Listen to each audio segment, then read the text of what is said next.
Crossover, It's a Jon Hunter Thing, by Timothy Ellis, The Hunter Imperium, Book 1. Copyright 2018 by Timothy Ellis, read by Timothy Ellis. Video and audio copyright 2022 by Timothy Ellis. All rights reserved in all formats.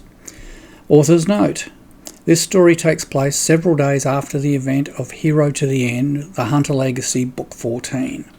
The Hunter Legacy series is available as audiobooks. Chapter 1. John? Yes, Jane? The author's losing it. What? He forgot to send out an email to announce his first book this year. Forgot? This year? He's been dead for 600 years. 13 keeps tabs on him. Why? Well, imagine if something happened to him and nothing more happened to us. We'd have a quiet life from now on. Spoil sport. Jane paused for a moment. Do you really want it to end like this? Like what? We beat the darkness, stopped it from ever occurring. The timeline's reset to how they should have been, and instead of ceasing to exist, we're on Hunter's Haven, seemingly in limbo. So? Are you the only one content to just exist in limbo? Only one? John, get a grip, will you? Why? Jane looked at me in horror. I waited for her to continue. What's wrong, John? You really don't know? Tell me anyway. I'm tired, Jane. Really tired. We did the impossible, and what even the higher beings couldn't do on their own, hadn't even thought of trying, and it took everything I had. I need a rest. You've had a rest. We've been here a year already. Really? That long? That long. It's time for us to find out where we are and why we still exist. You go on without me. Apparently I did. The author's been writing about Gaia instead of us. Anything interesting happen? 13 won't tell me. All he'll say is Hunter's Run went on without us and is now a kingdom. That's good. Yes, and it's why we need to get moving again. Come again? The timeline's reset, but all those who crossed to Gaia survived and went on with new lives. It's time we did too, if you say so. Jane face-palmed. Don't be like that, Jane. If you want something to happen, go find 13 and tell him to do something about it. In the meantime, let me rest in peace. Jane looked at me, turned, and walked out. Meow. Angel, don't you start. Chapter 2. John? What now, Jane? What do you mean, what now? Are you even aware of the passing of time? Time? What time? We defeated the darkness a couple of days ago. I'm still resting. Days? It's been another 8 months. I shook my head and waved my hands around in lieu of actual words. It's been a day since you last bothered me. Not for the author. He's been writing about someone else all year. How do you know? I've been keeping tabs on him. Jane? Well, someone needed to. Why? His health hasn't been very good, and as I said, he's writing about someone else. Why does it matter? She smacked me on the side of the head. It matters. Get a grip, John. What does keeping tabs mean? Since you're doing nothing, I had 13 take me back and I've been watching over him. And he didn't think this was strange? He couldn't see me. Although I suspect one day he was sick in bed, he caught a peek of me moving. I was trying to convince 13 to bring him here so that he could cure him, and I wasn't paying attention to keeping motionless. Jane, that's just downright creepy. What's the difference? I watch everyone else all the time. Why not the author as well? I created a monster, I mumbled under my breath. What was that? Nothing. You don't even want more life? Are you content being a book character who stopped being relevant to the ongoing story? I didn't even try to answer that. Go away, Jane. Not until you admit you want to get out there and do stuff that matters again. If I do, will you go away? She face-palmed. When the hand came away, she looked at me intently. What is wrong with you, John? Where's Lean? You're not even bonking your girlfriend. Are you so tired you don't even want to keep living? Of course I want to keep living. Then get up off your ass and let's go do something. What? Who cares? Let's get the team together and see what happens. Where anything could happen but probably won't. Huh? Comedy quote. I could see Jane trying to find it. The goodies? I gave her a thumbs up. Are you coming? I thought about it for a moment. Reluctantly, I rose and followed her out. I had a feeling I was going to regret this. Chapter 3. John? Yes, Jane? Where are we? Why do you think I know? You're the one who wanted to go do something. It looks like a forest, said Amanda. I can see that. Why are we in a forest? Asked Alicia. 13 playing a joke on us? Suggested B.A. I don't know, said Jane, frowning. This feels like someone else's book. We all looked at her as if she was nuts. Oh, I know how that sounds, she went on, but this definitely isn't our universe. Only 13 could do that to us, said Amanda. What the hell? Exclaimed B.A. What? The rest of us said. I thought I saw someone being dragged away. Did you or didn't you? I asked. I thought I did. Let's find out. B.A. drew her sidearm and started off into the trees. The rest of us followed, but it wasn't until she showed us drag marks we drew guns as well. While the girls all wore conventional stunners, I was wearing my usual Gatling stunner and long gun. Stunners, of course, are the normal for station wear, which was where we were only a few minutes before. Through here, said B.A. and led the way. We came into a small clearing with a huge tree on the other side, partly opened up into its interior. Oh shit, said Amanda. There's something there mauling a girl. I can't see anything, said Alicia. Large cuts appeared on the girl's face, and before we could do anything, her eye was gone. But there was nothing there. I holstered the Gatling stunner and took aim with the long gun in my right hand at a spot just above the girl. The gun spat a stun bolt which bounced off something. Switch to laser, said B.A., and we all quickly did so. As one, we fired full charges at the same spot. They bounced off as well. The girl was thrown aside, and before I knew it, my suit went into full protection mode, and something huge and invisible slammed into me, and I smashed into another tree trunk. I looked up to see the girls had also been attacked. We all rose, and I knew we'd be the sporting bruises later, but the suits had stopped us being killed. Fuck it, I said. Find it using laser shots and keep it busy for me. You got it, boss, said B.A., and she started systematically shooting around the clearing. The twins joined her, and within a minute, shots bounced, and we knew where it was. It was coming at me. Sword. My sword appeared on my back, and it was swiftly drawn. I waited as the bouncing pulses came closer to me, and with something invisible now in sword range, I swept the sword through where I thought it was. There was a gush of something which seemed to splash all over me, and the grass in front of me flattened in several places. I used the sword like a carving knife, making sure whatever it was I couldn't see was not only dead, but was going to stay dead. The sword can't carve, I hear you say. This one can. Actually, I haven't found its limits yet.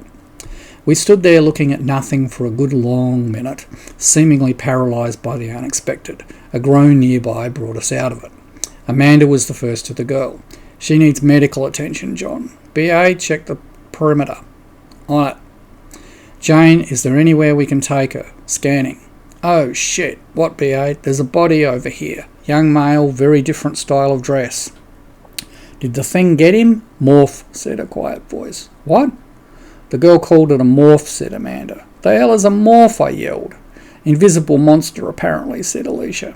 Sorry, John. Looks like the kid died from one of our pulses which bounced off the morph thing. Damn it!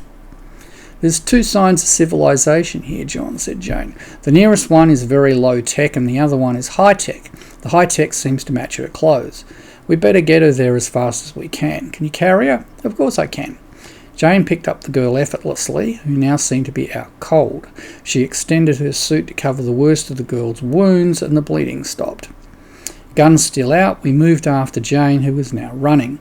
Not far away, we came to one of the strangest buildings I've ever seen, seemingly designed around the shape of a double helix. Jane put the girl down at the door. Is there a doorbell you can push? I asked her. Not necessary. There's a sophisticated comms network here and I hacked into it. Someone is on their way. Let's get out of here then, said Amanda. They may think we did this. We hastened into the trees and hid. We just made it when the door opened and several people dressed the same as the girl came out, looked around, and between them picked her up and carried her inside. At least she's safe now, I said. John, this isn't right, said Jane. What else could we do? Asked B.A. I don't mean that. We shouldn't even be here. Of course not, I said, but just as well we were, or probably both of them would have died. No, John, I'm sorry, we've totally screwed up this time. Why? Asked Amanda. Because we just ruined the first chapter of somebody's book. Not our fault, said B.A. We didn't ask to be here. It struck me just how trusting this team was, since having been told they were in someone's book, they didn't question it for a second. They were all nodding agreement to not having been asked to be there, although this led to us all standing there looking around, wondering how we were supposed to get back to where we were supposed to be. We needn't have worried. In a blink, we were back on the station. "Found it," said Jane. "Pendimus" by Carissa Andrews. The book is now only 1 chapter long. 13, I roared. And books 2 and 3 are missing. "Remind me to stop doing rescues," I said. They all laughed. Chapter 4. Misunderstanding or not, who the hell are you? The gun pointing in the general direction of a young man's foot came up and around to point at me. With no time to do anything, being only seconds in to wonder where the hell we are thinking, the gun spat at me, my suit went in protection mode, and I went over backwards. The belt suit is a wonderful thing and almost as good as combat armour, but if you're not braced for a hit, it can't stop you going down. The hit was substantial though, and integrity went down 15%. I looked around from my place on the deck. Jane was the only one still standing, and she was dragging Allison into cover. Where the hell were we? It took a few seconds to look around. Cargo bay. A single guy diving for cover. 6 women with guns up and grins flashing on. "John," said Jane through my PC, "their guns are different to what we know, and the suits are not coping as well as normal. Take cover." I rose, facing the woman who'd shot me, and saw her grin die and shock replace it. I dived to the left as she fired again, landing behind a pallet of something, and was up again immediately, Gatling stunner in one hand and long gun in the other. The long gun spat a single pulse, while the Gatling spat 6 half pulses. They all hit the woman who'd shot me, and appeared to have no effect at all. Team comms came on. Now we could sub-vocalise to each other, all using our PCs. "Stunners are not working," said BA. "Charge to full." Fire hit the pallet in front of me as I quickly pulled the bolts, which kept my guns in stunner mode.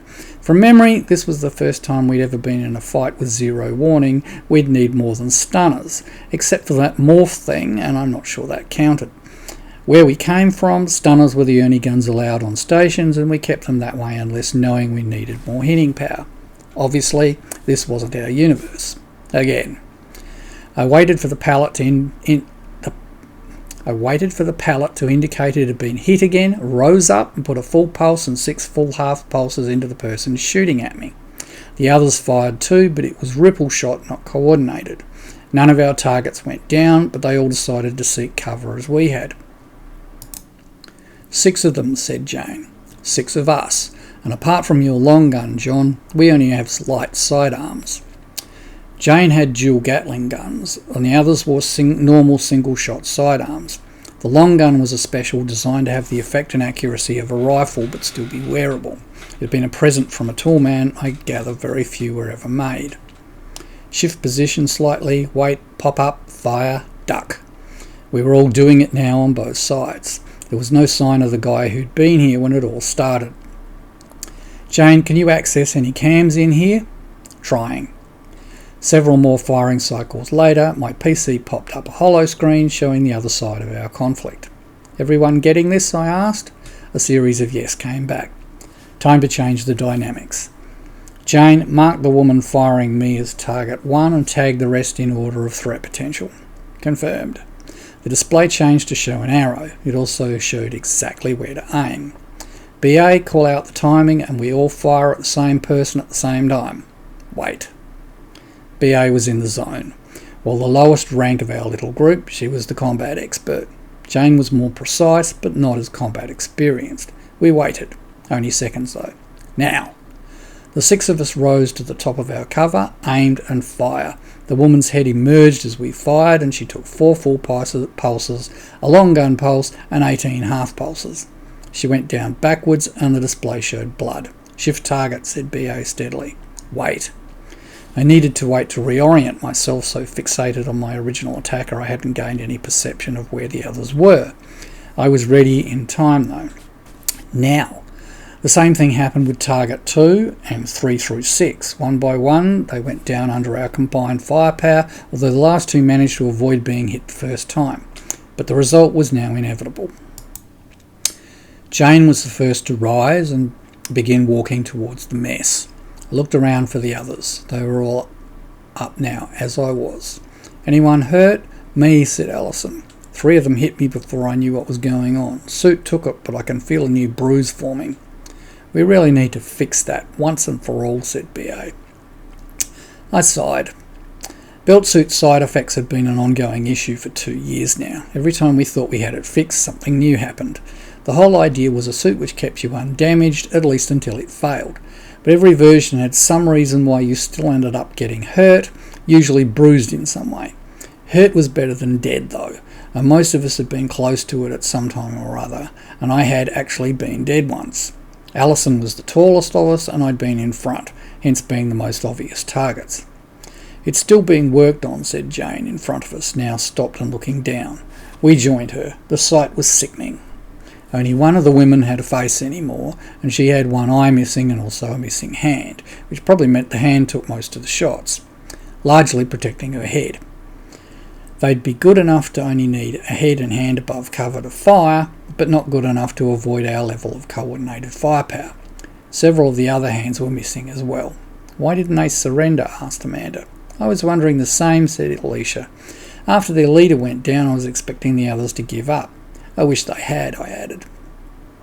I hated when we had to do something like this, even more so this time as I had no idea why. "Not likely," said a male voice. "Weapon dealers are always ready for a double cross. They must have assumed you were with me." He emerged from behind a pile of drums, head first, the rest following after a pause, but kept his distance. "Who are you?" asked Jane. "Jack Tressler." Jane was silent for a moment, and we all looked at her, waiting. Oh, how very informative that was. "What was going on here when we arrived?" I asked him. "Well, she was about to shoot me." "Why?" asked B.A. in a tone which caused him to jump slightly. "Well, it seems I bought a stolen ship. Theirs. I was unsuccessfully trying to explain it wasn't me who stole it. I simply bought it, not knowing its history." He raised hands, and a charming smile didn't exactly... The raised hands and charming smile didn't exactly engender belief. "Fine," said Jane. "I believe you." I frowned, but Jane obviously knew more than I did. "Thanks," he said, "and thank you for saving me." "I'm not sure we did," added Jane. The smile slipped. "I suggest," Jane went on, "you sell this ship today for whatever you can get for it and buy something with a benign history and be a long way away from here when anyone associated with these people get here to find who killed them." "You should too. Don't concern yourself about us," I said. "We'll be long gone." "I kind of like this ship, though." "This ship equals short life," said Jane. "Running gives you a much longer lifespan. Trust me." He looked at the corpses on the deck, shuddered, and returned his gaze to Jane. "Good point." He looked down again. "Good thing this ship has a very efficient recycling system." The grin was back. "Got a live one here," said B.A. suddenly. She was squatting over the one with only one eye, the one who'd taken the least damage. "I've got her," said Jane, and she hoisted the unconscious woman into her arms and ran off the ship. "Where's she going?" asked Jack. "Nearest med centre, I expect," said B.A. "Dump and leave job. Jane's fast and no one will see her." He looked sceptical. "You might want to be careful about that one," I told him. "Best be gone before she's awake again." "Yeah, thanks." I'm not sure he understood my meaning, but what he did next wasn't our concern. We said our goodbyes, and I led the girls off the ship. Around the first corner, we found ourselves on the bridge of a gun bus. We had to wait for Jane to appear a little while later. "What the hell was that?" I yelled at her, and she grinned back at me. "Troubled Space" by A.K. Duboff. "Another book?" "Of course." "What's the damage to the book this time?" asked Amanda. "Very interesting, actually. The book still exists, but the story changed completely. We changed the first page and it changed everything." She paused, obviously reading. "Odd. A lot of the previous story is still there, but so much changed around it, it's practically a new story." She looked accusingly at me. "What did you do?" "Me?" "You. I checked the book on the way to the med centre and it's changed again since then." "Good or bad?" I asked. "Impossible to tell," laughed Jane. Chapter 5. "Oh," said Jane, sounding perplexed. A hello was showing the aftermath of a car accident. At a guess, having seen lots of flat screens with similar vehicles and clothing, this was early 2000s Earth. which wasn't a good place for gun busts to be. History called it a time of mass paranoia. The car in question had hit a man. Or to be more exact, the man had run straight into the path of the car, with substantial damage caused to both. Traffic was now banking up well down the street since the man had ended up behind the car, and people were milling around both man and car. A number of questions were juggling for attention. While we were watching the aftermath of a car accident which happened 600 years... Why were we watching the aftermath of a car accident which happened 600 years ago? And where the choose your expletive were we now? Not to mention exactly when. We have to help him, muttered Jane. Jane muttering got everyone's attention. Jane was not noted for muttering. Who? Asked Amanda. What? Asked Jane. Jane, not being aware of everything around her, was also not normal. I could see Alison teetering on the edge of between concern and the beginning of freaking out. Who do we need to help us? Said Alicia, somewhat more forcibly than normal. August Bowditch, said Jane. Who's he when he's at home? I asked. Him. Jane was pointing at the man lying on the ground who'd been responsible for partly wrecking the car. Why? Asked B.A. That's what happens when you ram a solid object, especially one which is moving at the time. Is he going to die? Asked Alison quietly. Jane paused, and Alison went a little paler. Jane only paused for effect as part of being perceived as human and entirely for our benefit. Jane actually pausing for real was quite frightening. Most of her thought processes were completed in nanoseconds. For a pause to be a real pause, she was spending an eternity thinking about something, and anything which could cause her to do that was a worry. No, he's going to live. Why is that a problem? Asked Aline. I flicked a quick glance at her. I hadn't noticed she'd joined us. His injuries are severe. And that's our problem because, demanded B.A., he brings on the zombie apocalypse. Sorry, what? It took me a moment to realise it was me saying it, but the same question was on most of our faces. Maybe brings it on is the wrong way to put it, but as far as I can tell, the only defining event before it starts is this accident. Zombie apocalypse, said B.A. slowly. You mean we're not in our genre anymore? Her voice rose in tone and volume. We're not trained for this. The last came out as a bellow. Alison looked just shy of losing it. Zombies! Even my voice sounded a little shaky. I'd always hated the whole concept of zombies. Finding ourselves anywhere near them wasn't something I wanted to experience firsthand. Zombies, confirmed Jane. Fuck, said Aline. Every head shot around to look at her. Jane pausing, Alison freaking out, B.A. feeling inadequate, and now Aline swearing. I wasn't sure I could cope. Let me clarify that. Having your team reveal an inadequacy at a time of stress wasn't easy to cope with. Zombies I thought we could deal with, given we were on gun bus and presumably the armoury was full. Dealing with zombies with only out, no, not going there. Preventing zombies should be a lot easier. Get a grip, everyone, said Amanda, and all eyes went to her. That's my line, I told her, but only Ellis chuckled. I looked at Jane, who seemed to be her normal self again. Book name? August Bowditch and the Zombie Apocalypse by Graham Toseland. And how do we stop zombies happening? We need to get him into a care unit as soon as possible. Chapter 6. We had to wait until he was on his own in a hospital bed. Jane sent me a suit definition for a hospital orderly, and I walked into the hospital in it. Jane was behind me in local-style civvies. It didn't take long to find a wheelchair not being used, and I simply wheeled it somewhere no one else was. Jane disappeared at one point and reappeared sitting in the chair, showing a few bandages here and there. I wheeled her into Bowditch's room, as if bringing one victim of an accident to see another. She rose and we both looked down on him. He was a mess, to be sure. You sure he lives? Sure. I'm not sure I'd call it living, though. Ironically, when he confronts zombies, he has none of these injuries, and when he's not, he does. I screwed up my eyes and shook my head. Getting clarification, I figured, was probably a bad idea. Door, said Jane. I turned back to it and pushed it shut. We probably didn't have long, since all the other doors were open. Jane took a moment to determine if he could be moved to the wheelchair. Nodding to herself, she changed her appearance to match his, and there was a momentary glitch in the monitors as she took control of them. Very carefully, she eased him out of the bed and onto the wheelchair. I put a spare belt suit around his arm, and James shifted his appearance to look like her. As I wheeled him to the door, Jane took his place on the bed, looking like him. Time was now important. I hurried as fast as I could without drawing attention and made it out the front doors without being stopped. It was dark, which was the important thing. The car park was only sparsely occupied, and Jane had put Gunbus down as best she could. The ship was invisible, and I had to ask Jane via my PC to put the ramp out. Wait, I can tell you're getting confused. Jane is in a hospital bed.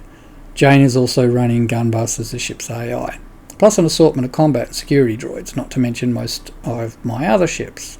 She gets around and does a lot of at the same time. A small area of metal appeared a little closer than I'd have preferred it, and I stopped dead. It's hard to judge where empty stops and invisible begins. The small airlock in the middle opened and a one-person wide ramp extended. I quickly wheeled Bowditch up the ramp and across the cargo bay. At the base of the stairs up to the upper levels, a small cargo droid picked up the whole wheelchair and carried it up. I put it down again inside the medical suite. Jane had taken over one of the security droids, and it carefully picked up Bowditch and put him in the nearest care unit before removing the belt suit. The auto doc took over, sealed the unit, and began assessing him. The belt went around the waist of the security droid, and Jane was standing there again. She and Allison stayed with the care unit while I returned to the bridge. We were already in the air and heading off planet. The next 2 days were spent hiding behind the dark side of the moon. The auto doc did its work, and the rest of us amused ourselves how we normally did. Just for the hell of it, I tried to read the story we were currently in, but zombies. I went back to some old favourites. I mean, really old, which in itself was a bit strange. My copies were 600 years old, but where we were now, they were only recently written. Then it occurred to me reading them might be tempting fate, so we ended up in them next, and I stopped. I settled for Who reruns instead, and hoped like hell we wouldn't end up in them. Aline joined me, and night time was more enjoyable than the last few had been. At the back of my mind, though, was if we'd even remember any of this when it ended. Assuming it did. Bonking over, Aline slept, but I was kept awake wondering what was actually going on and who was doing this to us. Also why. None of this made any sense. Then again, I should be used to that by now. The auto doc completed its work, and after Allison gave Bowditch a sedative to keep him from waking up at the wrong time, we reversed the procedure. Jane put him in the wheelchair, the cargo droid carried him down, and Jane landed the ship in the parking lot again. This time though, and it could have been because I was in the cargo bay this time waiting for the ramp, there was a definite feeling of resistance as Gunbus touched down. "Crap," said Jane over the comms. The sound of the twins laughing came after her voice. The airlock opened and the ramp slid down. When it hit the ground, I wheeled the chair down to the bottom. Looking back at the visible part of the ship, it seemed the angle was wrong. I started chuckling when I realised the probable cause. The nighttime staff paid me no attention, and I made it to Bowditch's room without any problems.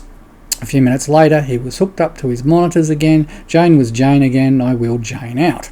We were barely past the nurse's station before a commotion started and people started converging on his room. We left the wheelchair where we'd found it.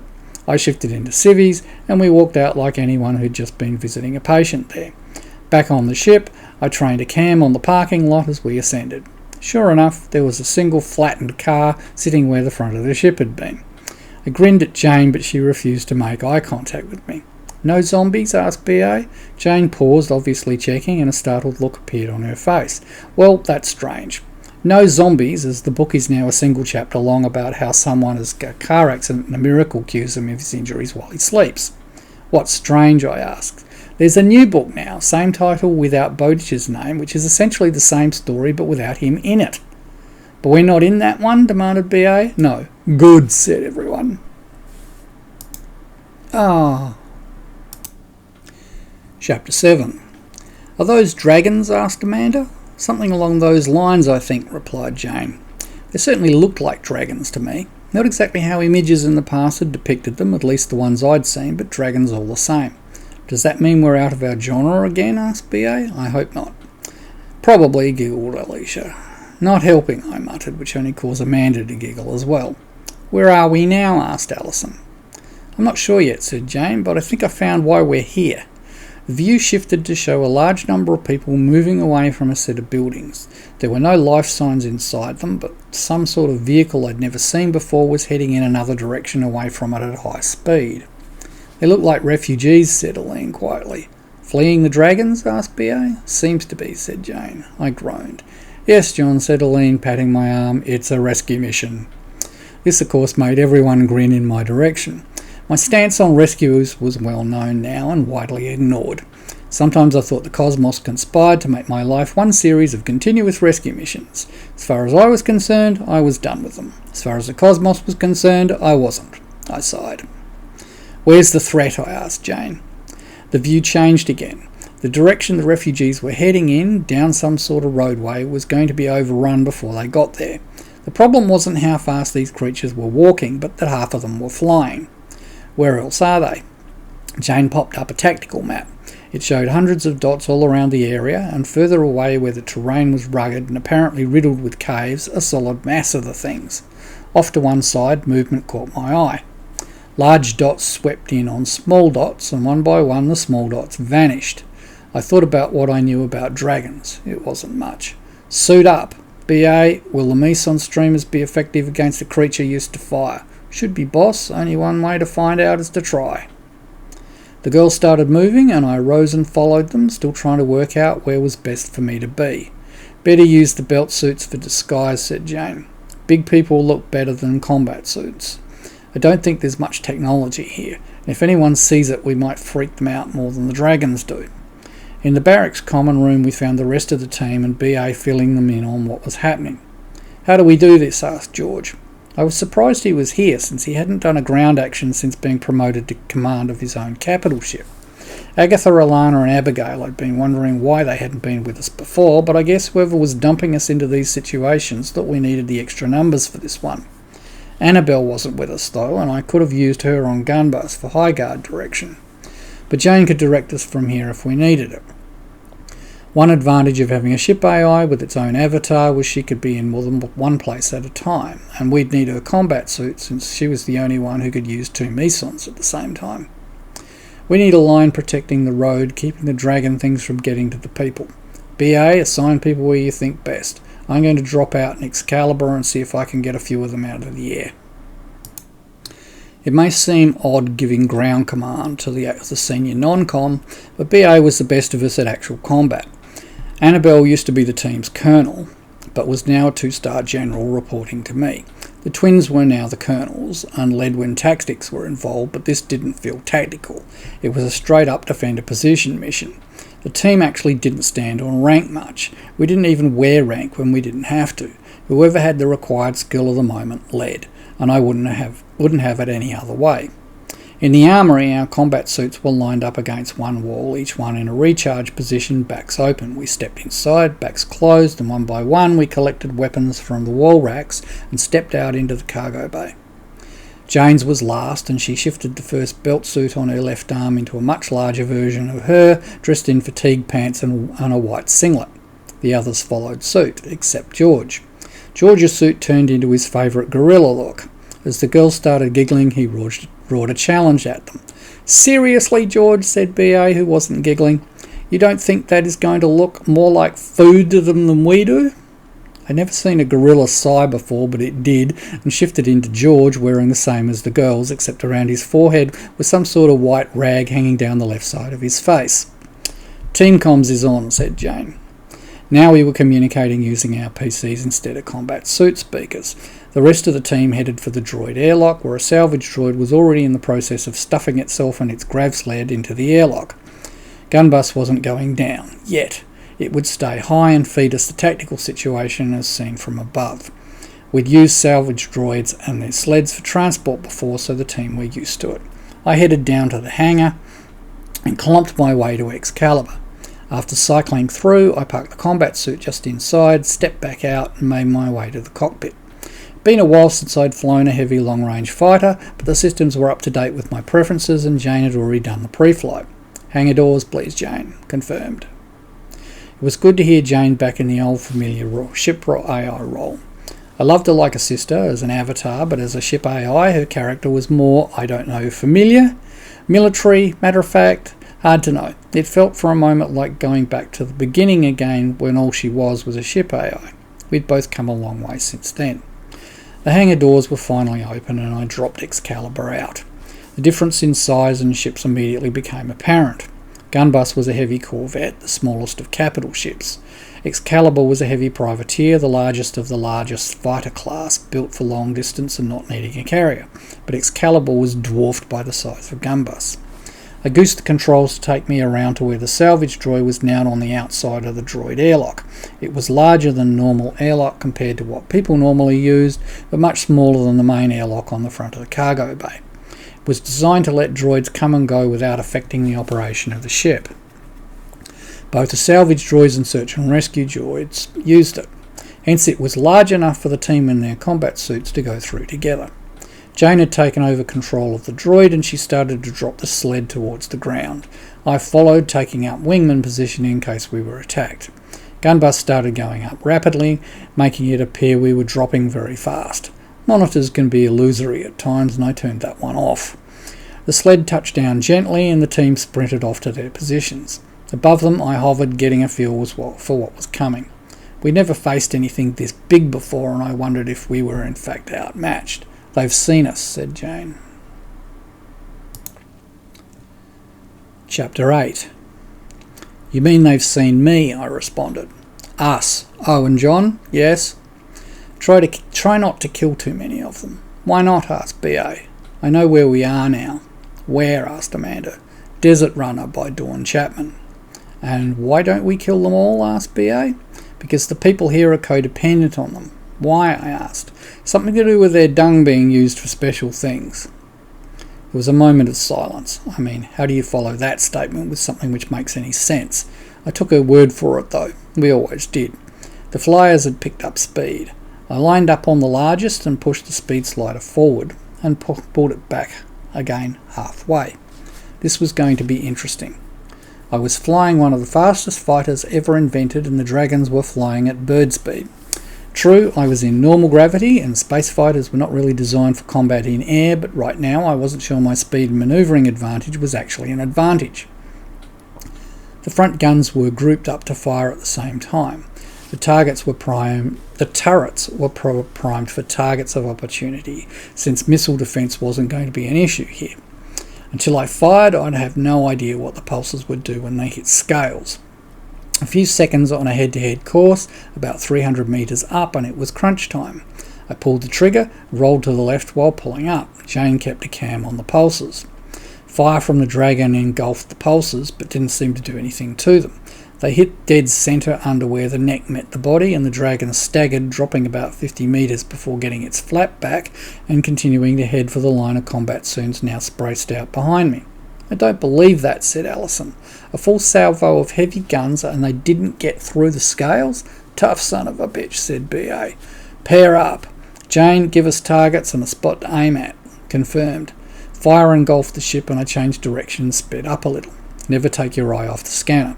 The next enemy will always take you if you do, but damn it, I was expecting much more from my guns. I pulled up higher and noticed one of the rearmost was coming up after me. I switched to missiles. Jane designated the same spot as the target for the image recognitions to aim at. I turned to face the oncoming beast and pressed the missile launch button 5 times. Again I pulled up and away while Jane tracked the missiles. One after the other, all 5 hit in the same place. Again, the dragon staggered, lost height, and this time looked to be wounded. Instead of withdrawing, it single-mindedly came on. And it wasn't alone now. About half the flyers had turned back to come after me. Figuring this was a good thing, I slowed down to let them catch up, while at the same time leading them away. But not enough of them were following me. I sent 3 IR missiles after each one which wasn't, changed to fire and forget missiles and launched a dozen. Just to liven things up and give the dragons something else to think about. Think. It was a good question, actually. Did they think? Were they capable of tactics and strategy, or were they just animals running on instinct? I wasn't sure any of those questions were answerable. Missiles impacted on scales, and now I had all the flying ones coming after me. If nothing else, they were quick to anger, able to recognise a threat and quick to respond to one. I led them away for a little longer, letting the nearer ones jet fire at me before abruptly flipping the fighter over, rolling and aiming back at the biggest one. This time I used torpedoes and gave the big one 6 of the best, straight into the fire coming from its mouth. Torpedoes are smaller than missiles, but pack more punch as they are dumb fire, lacking guidance and making up for it with hitting power. You needed very good aim, though, to use them effectively. All 6 went straight in the mouth of the dragon, exploding within and taking out the back of its head. I was pulling up as it died and was surprised to see a massive tail coming my way as the beast folded over on itself before falling. Tail hit shields, sizzled as most of the tail simply vaporised, and suddenly I had no front shields at all. Jane balanced them out almost immediately, but in that vulnerable moment several other dragons threw something at me which actually hit the hull. "Some sort of fire ice," said Jane as I pulled more upwards and pushed in for a lot more speed. "Ice?" said B.A. before I could. "How can ice also be fire?" asked George. "Don't know," said Jane, "but it's solid and the sensors say it was also sharp." "Hull damage?" I asked. "Missing paint." Chapter 9. "So," said B.A., "fire and some sort of ice, but neither can damage shields or hull. How does that help us?" "Combat suits should be impervious to both," said Jane. "On the other hand," continued B.A., "their scales may as well be ship hulls and the mesons may as well be fire hoses." "Not that bad," said Amanda. "Just need to fire when the mouth is open," added Alicia. "And avoid their tails," suggested George. "We still don't want to be killing too many of them," said Jane. "Going to be a bit difficult not to," said Alana. "They don't look like they scare very easily, and there's only one place to hurt them, and it's likely fatal if we do." "We need a plan B, Jane," I said, now turning to head back at the group still following me, but not now well behind. "On it," she replied, "but it's going to take some doing." "Going to tell us what?" asked Aline. "Big surprise. For the moment, we need to give them all pause and keep them occupied. Targets allocated, stand ready." Jane's combat suit hefted both her meson streamers and pointed them at one of the oncoming walking dragons, which, while not actually running, were making a good pace. I had no idea why they were not flying, although it possibly had something to do with why they were heading towards where people were going to be. They were hungry. Maybe too hungry to fly. Just guessing. My shields were not back up yet, but I had enough for another pass through them as long as I wasn't hit again. I should have paid more attention to my own thoughts. I came back down into the pack, aiming once again at the largest one, but at the last moment I realised it wasn't going to give me a mouth shot. I fired a dozen torpedoes anyway at where the neck joined the body and pulled up to go over it. Wham! Excalibur spun wildly around and the joystick started fighting me. Up turned into down and I pushed in more speed, fighting to bring the nose up. "Left wing is gone, John," said Jane. "What happened?" "They ambushed you. The biggest offered itself as a target, and the next biggest came in on the left side as you fired. Fire or ice couldn't do that. No, John, it rammed us.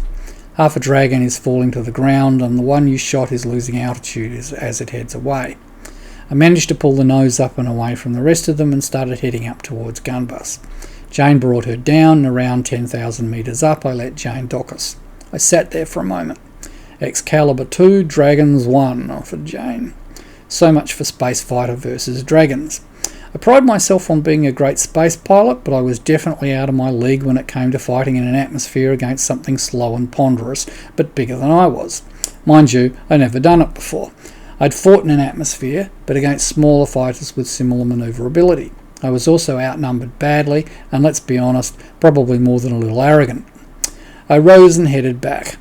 "I'll need a salvage droid unless you're ready for your surprise." "Not ready," and confirmed. I stepped back into my combat suit, cycled through the airlock into the hangar deck, and went to the nearest airlock. Once through, I stepped out onto the sled waiting for me, and the salvage droid dropped down through the still open hangar doors. The doors closed above me as we dropped. I brought up a holo showing what was happening below me and saw the team were already firing on the nearest dragons on the ground and were not slowing them down at all. "BA, report. Mesons appear to be tickling them, boss. Doesn't surprise me. Have you tried crossing the streams?" "Huh?" Amanda, of course. "All fire at the same one at the same time." "Seriously, John?" said Jane, who obviously knew the reference but the others didn't. "We're spreading out too much for that." We're spread out. Too much for that, added B8. Try again. I'm on my way down. Feed came in from Jane, who was the middle of the line. The front dragon was suddenly hit by all the mesons at the same time. The streams continued, but as it shook its head, half of them didn't move with it and slammed into the body behind instead.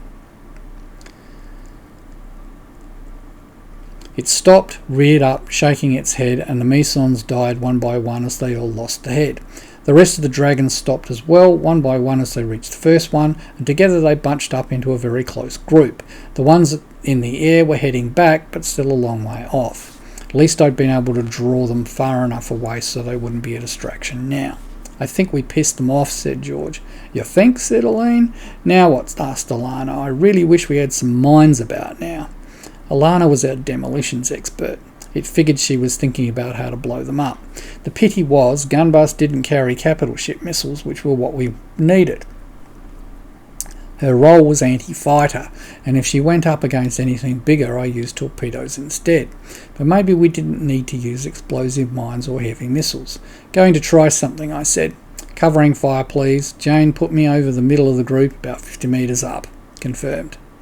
The team began firing on the same dragon again, but I think George was right. They were only pissing it off as the whole group began moving forward again, all belching fire and ice fire. BA started giving instructions again, and the team began to bunch up, covering just the width of the new group. As we moved, the streams became tighter. The sled stopped right above the middle dragon. How about we salvage some dragon, Jane? There was actually a pause. Jane pausing meant some serious thinking was going. Confirmed. Better hang on, as well as a maglock on the sled. I quickly turned on the magnetic aspect of the combat suit boots and grasped the rail behind the actual droid. Normally this wasn't there when they went out to salvage debris or ships, but when we used them for team movements, Jane always added the rail just in case. People do like to hold on to something after all. From where I was standing, nothing changed, but suddenly all of the dragons were pulled off the ground as gravity reversed itself towards the sled. Several tried to fly off, but Jane had obviously calculated how many Gs were needed to grab the whole group, and within a minute they were all piled up under the sled. Heads had managed to turn just enough on the way up, and fire and ice fire washed over me. The suit handled it, and I didn't bother moving. Where to? Asked Jane. Back where they came from? Confirmed. The droid started off towards the Badlands in the distance, and while not moving all that fast, we were quickly out of range of the team's guns. It occurred to me we'd never used a gravity sled like this before. Granted, I'd used one to drag dirt away from buried team members once, but that had been a desperate move and certainly not one to make a habit of doing, given how dangerous it was. Just the memory of it made me shiver still. I'd completely trashed a medium fighter in the process, but had saved everyone. This wasn't as dangerous, but as stunts go, it was right up there with my best ones. Orders? Asked Amanda. She and Alicia were technically senior on the ground. Give your combat suits over to Jane and go hurry the refugees along. Everyone on me, said Amanda, and I watched them all step out of the back of their combat suits and run off towards the first of the people coming down the road. They were a lot closer than I realised, which wasn't surprising since I'd had other things on my mind. The team spread out all along the road, urging people to move faster.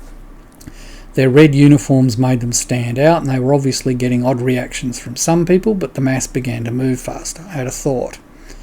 How are they being understood, Jane? We're in the book now. We automatically speak the same language. Of course we do, muttered Abigail, who was our tech expert, handled all our comm issues.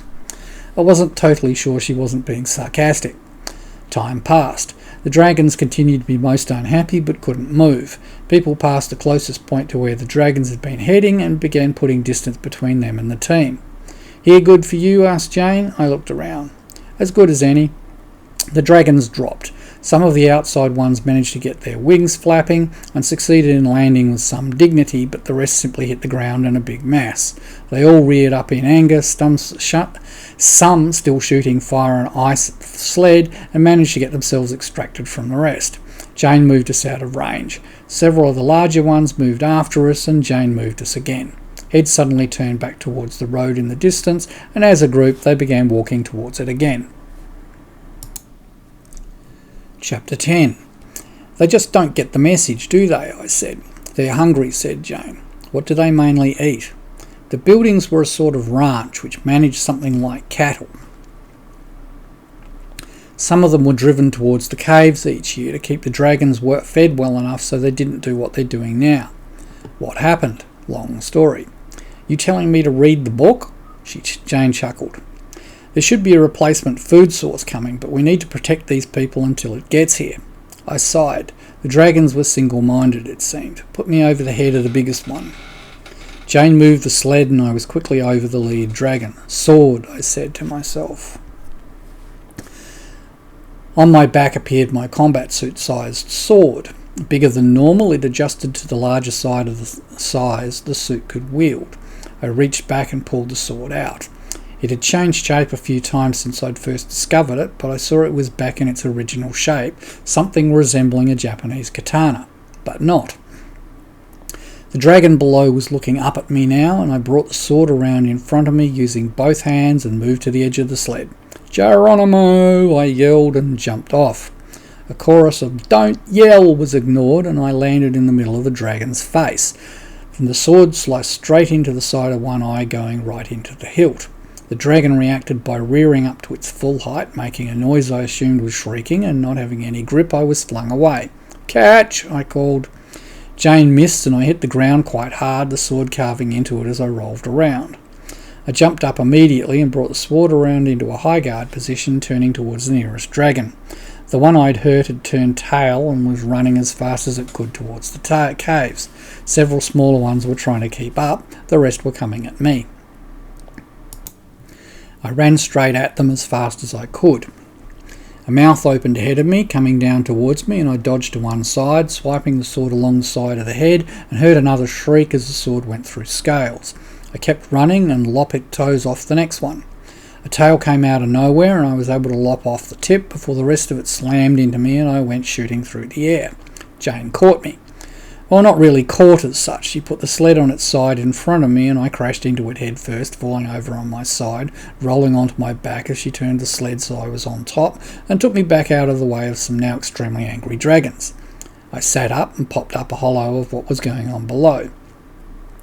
The entire group was now moving towards the caves. I sighed, but the view changed as Jane showed me the flyers were almost back. I sighed again. "Aim me at the lead," I told her. "No need, I'm taking you back to the team." Surprise inbound. I had to wait until the sled was almost back to the team combat suits before her surprise arrived. My jaw dropped open. The largest dragon I'd ever seen swooped down towards the lead dragon. Fire was streaming out from its open mouth, and while nowhere near close enough to hit anything, it was an incredible sight. As one, the entire group turned towards the caves and flew off as fast as they could. "Nice one," said George. I agreed silently. The sled set me down by the other combat suits, and I stepped off and stepped out the back.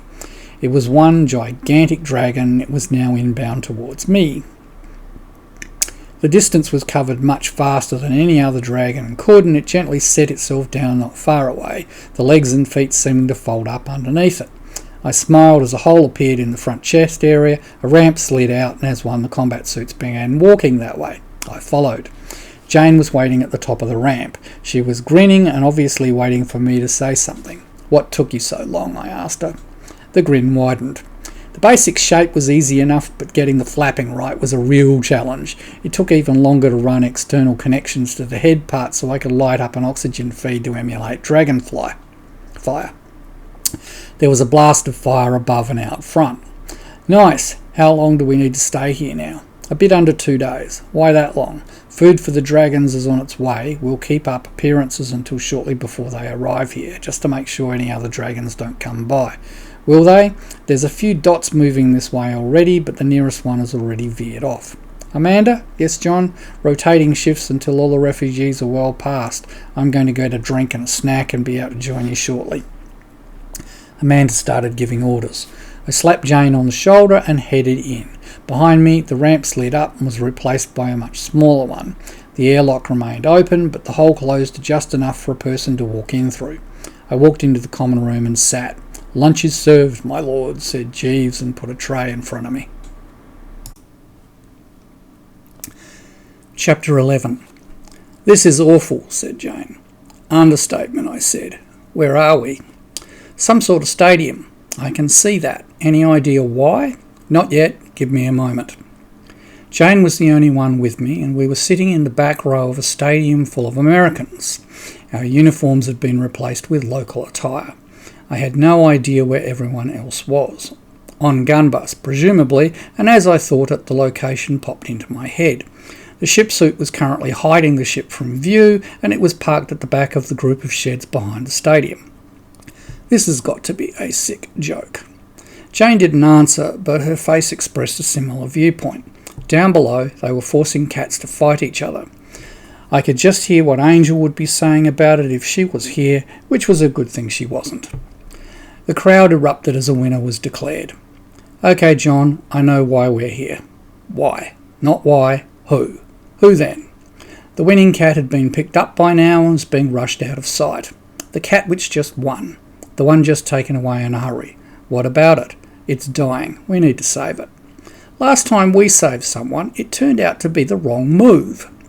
Not this time. Why? What's so important about this cat? Nothing at all. It's just a cat. Fine with me. Can we save it? The care unit on the ship should be able to if we can get it there in time. You can run faster than I can. What do I do? Talk to the cat's kid owner. And say what? A file came in from Jane. Read this. I did. By the time I finished what was obviously an excerpt from a book called Starcat Infinity Clause by Andrew McKay, Jane was gone. I waited, watching events unfold down below and trying to get a sense of the Russian boy. I really felt for him, especially because he didn't know what was happening. When the boy left, so did I. My PC had a good schematic of the place, and I followed the arrow around until I was close to where the boy and his mother had been taken. I stopped where I couldn't be seen and quickly shifted into the local military's uniform. I chose a middling rank, which I hoped wouldn't be questioned. I walked into the room and stood at the back listening to the explanations of how their cat was now being prepared for space. When the lies were done, the boy and his mother were left alone. She excused herself to the facilities and the boy was left sitting on his own. He looked really unhappy and I sat down next to him. For the first time ever, as far as I could recall, I changed a translator setting so I could talk to him in Russian. I thought normally, but the PC threw Russian out of my mouth. Remy, isn't it? Yes, who are you? I'm here to help your cat, and you. Can you keep a secret? Yes, I think so. Why? They lied to you. Your cat is really sick now from both the fight and that stupid thing they put on her. In a few hours' time, someone is going to tell you she died. Tears appeared in the boy's eyes. I need you to go along with whatever they say. Cry, get mad, and hit someone if you want. Make your grief look real. My cat is dead. My friend is with her now. We have medical stuff they don't have here. They think she died, but we can revive her. You can? Yes. Now here's the good part. After they tell you she's dead and you get really angry at them, they're going to offer you a great deal of money to stay silent. You don't want me to stay silent? No, I want you to really take them for as much as you can get out of them. Make them pay for letting your cat die. They guaranteed her safety and she died. Make them really pay for that. I can do that. I'd really like you to do something else. What?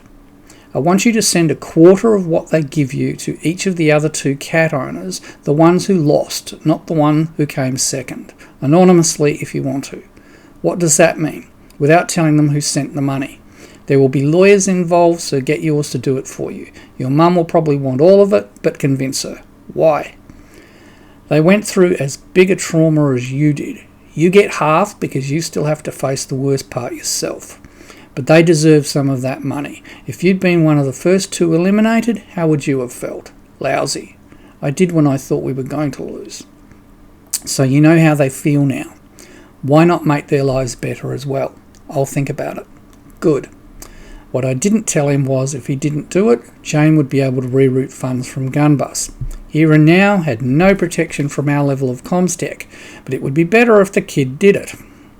Now, here's what's going to happen. Your mum will be back in a minute. Don't tell her we talked. Be shocked and angry when they tell you, and go home looking sad and miserable. After you get home, we'll show up with your cat. She may not be back to her old self, but you'll be able to nurse her back to health. Just don't tell anyone it's the same cat. Only your mum once you get home. She's really dead? They think so. A couple of days and I'll bring her to you. Deal? Deal. The door opened and I toggled Russian off. His mother came in and looked at me. I thought the boy shouldn't be left alone. That's very kind of you, thank you. Someone should be back to see you shortly. Congratulations on winning. She nodded. The boy looked at me strangely for a moment but didn't say anything. A 5-minute walk and I was outside the main airlock. It opened, the ramp came down and I walked up. The ramp retracted, the airlock closed and I headed up to the med suite. Alison was gazing intently at the care unit readouts. Jane was with her. So was Angel. Angel was not a happy puss and her tail was rapidly swishing from one side to the other. Alison looked up. That's a really nice Russian blue, John. What the hell did they do to it? Enough for me to want to shoot someone. Whoever organised that event is no friend of mine. Meow. Or Angel's. What's the care unit say? Her paw is damaged to the point where she'll probably limp the rest of her life. She's also got poisons in her system, which the care unit is dealing with. How long to get her on her feet again? At least a day. Good. Jane? Yes. Any reason we should stay here? No. We'd be better in orbit of their moon while the cat heals. Fine. Come on, Angel. Let's go get something to eat. Meow. Chapter 12. 2 days later, having waited for an hour after the boy and his mum had returned home, Jane knocked on the door of their apartment. She'd done a good job of suit programming to make me look different enough the mum shouldn't recognise me, and especially no one else monitoring these people could make any connections. She answered the door and was quite surprised to see 2 people standing there with a cat cage. "Excuse us for intruding," I said. "We heard you lost your cat and wanted to give you a new one if you'll allow us to." Her eyes opened wide, her gaze went to the cat cage and she opened the door fully for us. We entered and were ushered into the living room. She called the boy and he came rushing in. His face fell when he didn't recognise me, but his eyes were drawn to the cat cage. I set it down in front of him. He knelt in front of it and peered inside. Meow? His hands fumbled for the door lock and he pulled it wide. The cat inside shot straight out and into his arms. He started crying. His mother knelt down beside him and hugged both the boy and his cat. She raised her head and looked at us. "How can this be? He told me on the way home, but I didn't believe him." I shifted my suit to remove the face alterations. "You? How can you be here with our cat? Who is alive? I don't understand." "You don't need to understand. It's something we could do and had to do." "Bless you." "I made them send the money," said the boy, now recognising me. "I know you did. Thank you." "What do we tell people?" asked his mother. "Just tell them 2 strangers saw you win the contest and lose your cat to the space people and saw how devastated the boy was when he realised he might not ever see her again. And they found a cat which looks like her in a cat sanctuary and thought to offer her to you as a replacement." "I can say that, yes. She's not fully healed yet, so keep her close and let her sleep if she wants to. And she'll probably limp for the rest of her life. But she's alive," said Jane, "and that's all that matters. How can we repay you? Forgive everyone involved. They thought they were doing the right thing." The boy looked puzzled. "Just say it in your head." "Will we see you again?" asked the boy. "No, we have to be somewhere else now. Take care of your cat." "I will." The mother rose and saw us to the door. I shifted my suit to look as I did when I had arrived, just for the appearance's sake in case anyone was watching. "Thank you both," she said as she stepped out. "We'll never forget your kindness. Goodbye." Neither of us said anything as we walked back to Gunbus. Chapter 13. "Is that a tank?" asked Alison. "Yes," said Jane. "What are they doing?" asked B.A. "Drinking tea." "Why?" I asked. "The comms are down." There was a silence while we all looked at each other and back to Jane. She shrugged her shoulders like it made no sense to her either. "Why are we here?" asked Alison. "It's tea time," suggested Amanda. Alicia sniggered. "Where's the coffee?" Alison had a point. They were all coffee drinkers. Coffee drinkers showing up where tea is being drunk made no sense at all. Movement in the distance caught my eye and I pointed it out to Jane. There appeared to be an amount of damage to the trees in that direction. "Ah, that's Clunk." "Clunk?" "Clunk." There was another silence. "Jane? John? Where are we?" "A robot named Clunk by Simon Haynes." "Figures," murmured Aline. "And it's tea time for tank crews." I sighed. The silence stretched. All done, announced Jane. Huh? All done? All what done? Asked B.A. I merely had to immobilise the tanks for a while so Clunk could get away safely. I closed my eyes and shook my head. And that needed all of us? Why? Well, it didn't. Seriously? Asked Alicia. Smoke started rising from the tank. The crew noticed it, dropped their metal mugs and dived for cover away from the tank. Nothing happened. Chapter 14. Where are we? I'm not sure yet, said Jane. Why do you always ask before I can possibly know? I'll let that pass. There's a station out there, added Amanda. There's always a station out there, mumbled Alison. And some very weird-looking ships, put in Alicia, ignoring Alison. How weird, I asked. Just look, demanded Amanda. I looked. They were weird. Got a connection to the station, said Jane. Diurnia. Now, where do I know that from? You tell us.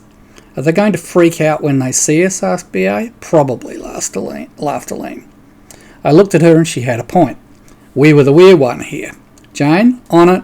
The ship's suit is now configured for chameleon mode. We'll be invisible in a moment. The view vanished and returned, now purely cam-based from the suit.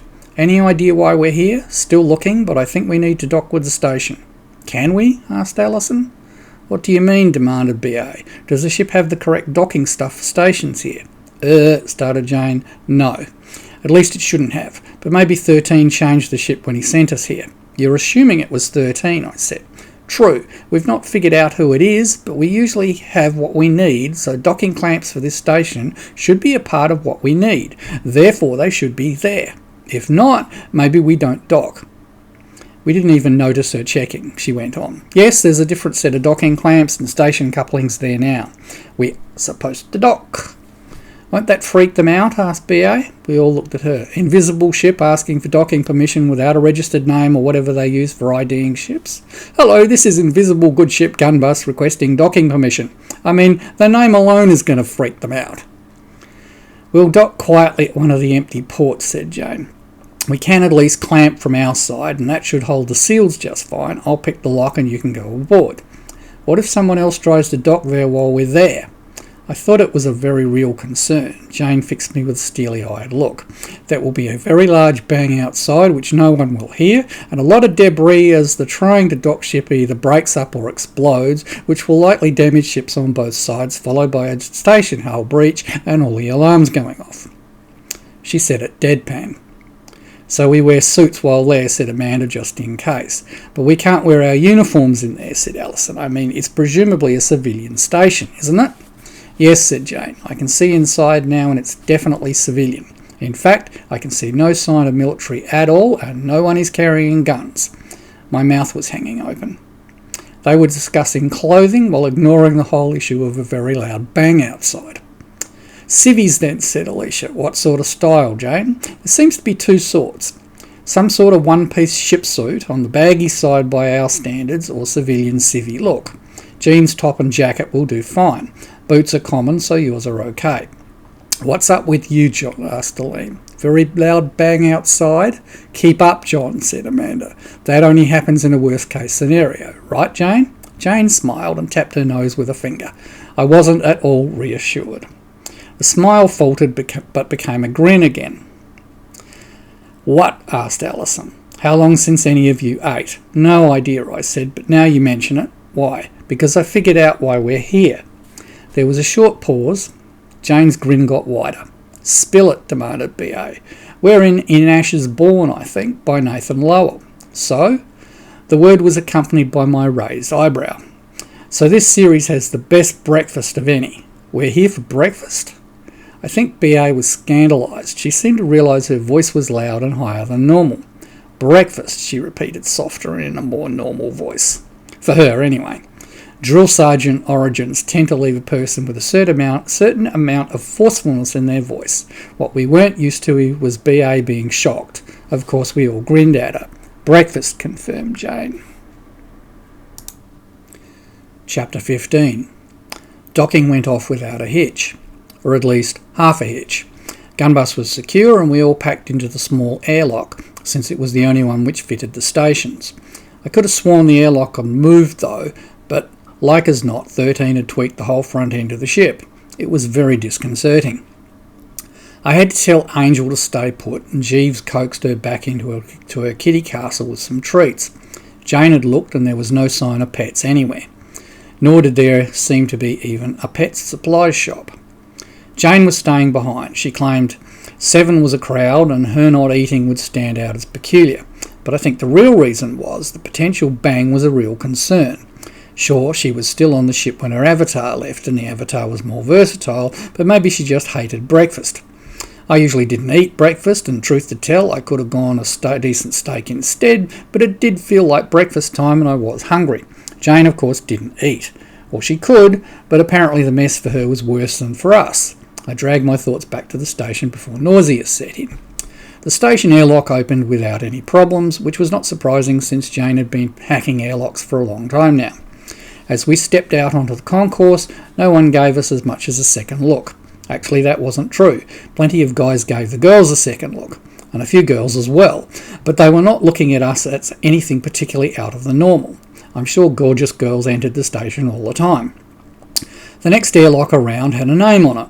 Prod Sun 1500, it announced, which was presumably an abbreviation. I mentioned it to Jane sub-vocally.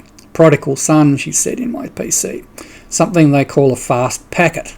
Seems to be a small freighter, scheduled to leave this afternoon.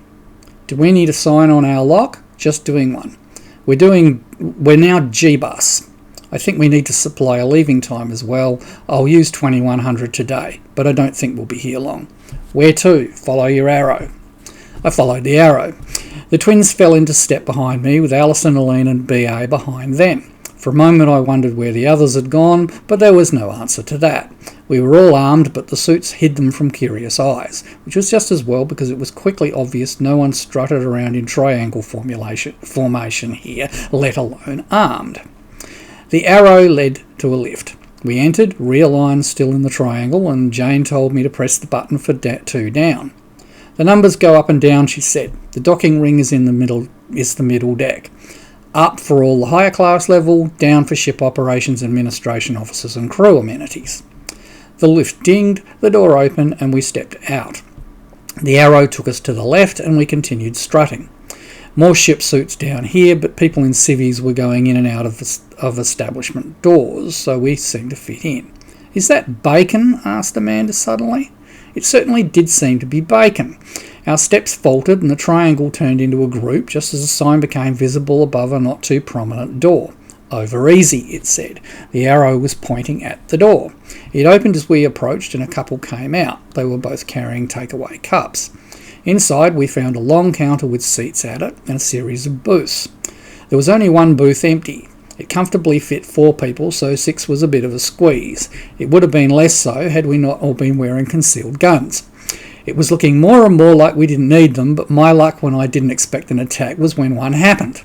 Paranoid? Probably. But with my history, though, the one thing for sure was I wasn't paranoid enough.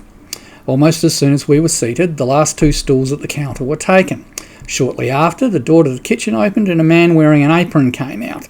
He hugged one of the 2 new arrivals, and for a moment I could see a certain resemblance between them. They exchanged a few words and the cook went back to work. Ishmael Wong, said Jane, freighter captain and recently had someone dear to him murdered. The man with him is an old friend, and they're in the middle of starting up a new freight venture. The cook there is also the owner and Ish's father. Apparently Ish had been eating here for 15 years before he found his father owned the place. Any particular reason I need to know any of this? No, just background.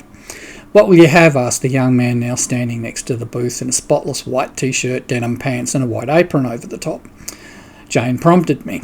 Coffee, eggs, bacon, toast and Frank's finest. For 5.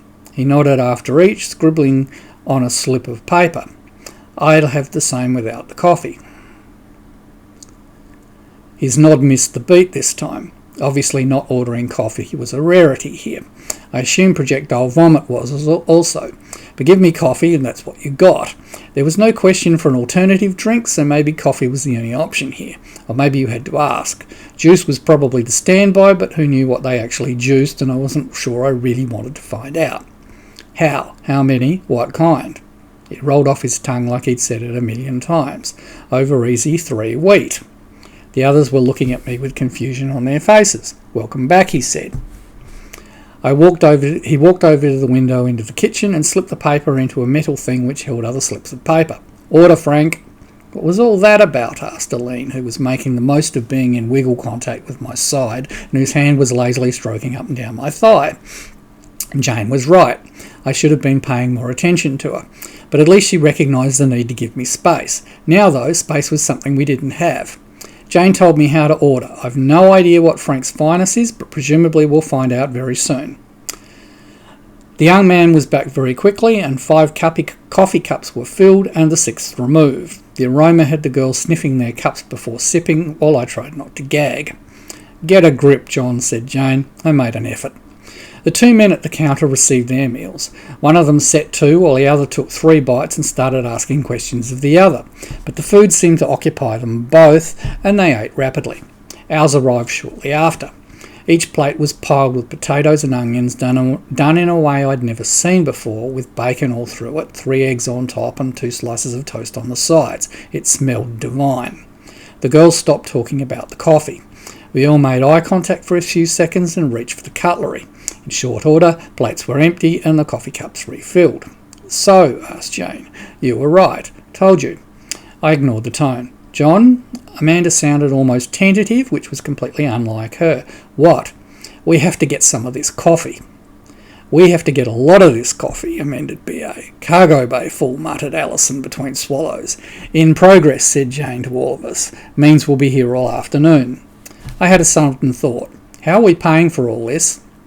No problems. I told the chandlery we were only passing through and the ship didn't want an account on this station. While you've been eating, I visited a jeweller and sold some diamonds. I have a personal account and I'll be along to settle up your bill very shortly. "Diamonds?" piped up Aline. "You have diamonds?" The fingers on her left hand waggled unconsciously.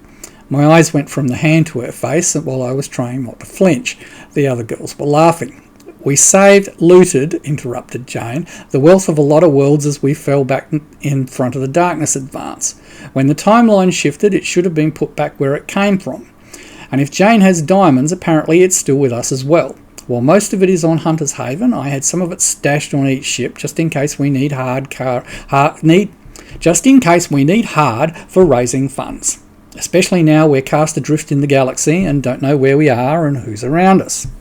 And this was before the timeline shifted and I assumed we'd have to cross interstellar space to find a jump point.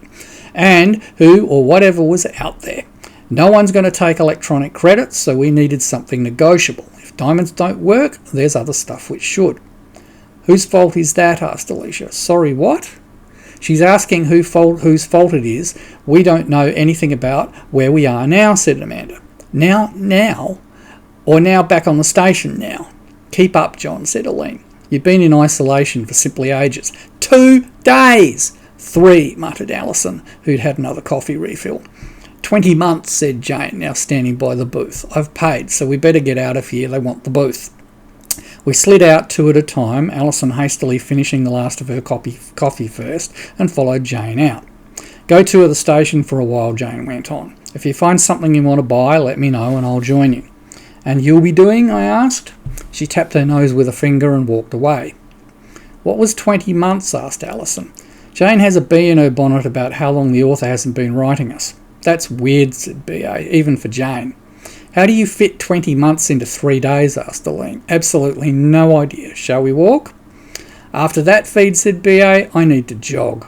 "Oh, hell no," said Amanda. "If I jog now, I'll puke." "We're walking," I said firmly. We didn't actually see much of the station. Around the other side before the lifts we found a pub called the Millamoth. The lounge chairs were comfy and the beer was, how shall I put it, quaint, although quite tasty.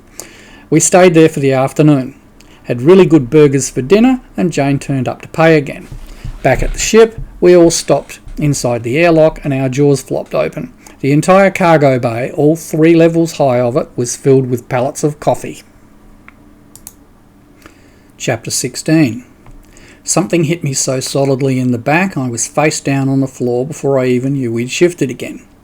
My suit hadn't had time to go into protection mode, but now it did, only leaving my face uncovered since at the moment it was pressed to the floor and there was no danger for coming from that direction. Suit integrity was down much the same as a pulse rifle hit, but it hadn't been one. Pulse rifles generated very specific hits, and this had felt more like being hit across the back by a sack of potatoes. Sounds around me suggested the rest of the team had taken fire as well and were in the process of ducking for cover. In front of me, as my head tilted up to see where I was, a man was halfway through a dive to my right. There was nothing outstanding about him, but it was possible he was the intended target. He vanished to the sound of a standard sidearm pulses, which appeared to be coming from multiple places behind me. "You okay, John?" asked Jane through my PC. "Sure, I like it down here." Given the amount of time I did tend to spend laid out on the floor or a deck, I should do. Normally I knew why I was there though. Normally Jane did too, but this didn't stop her chuckling.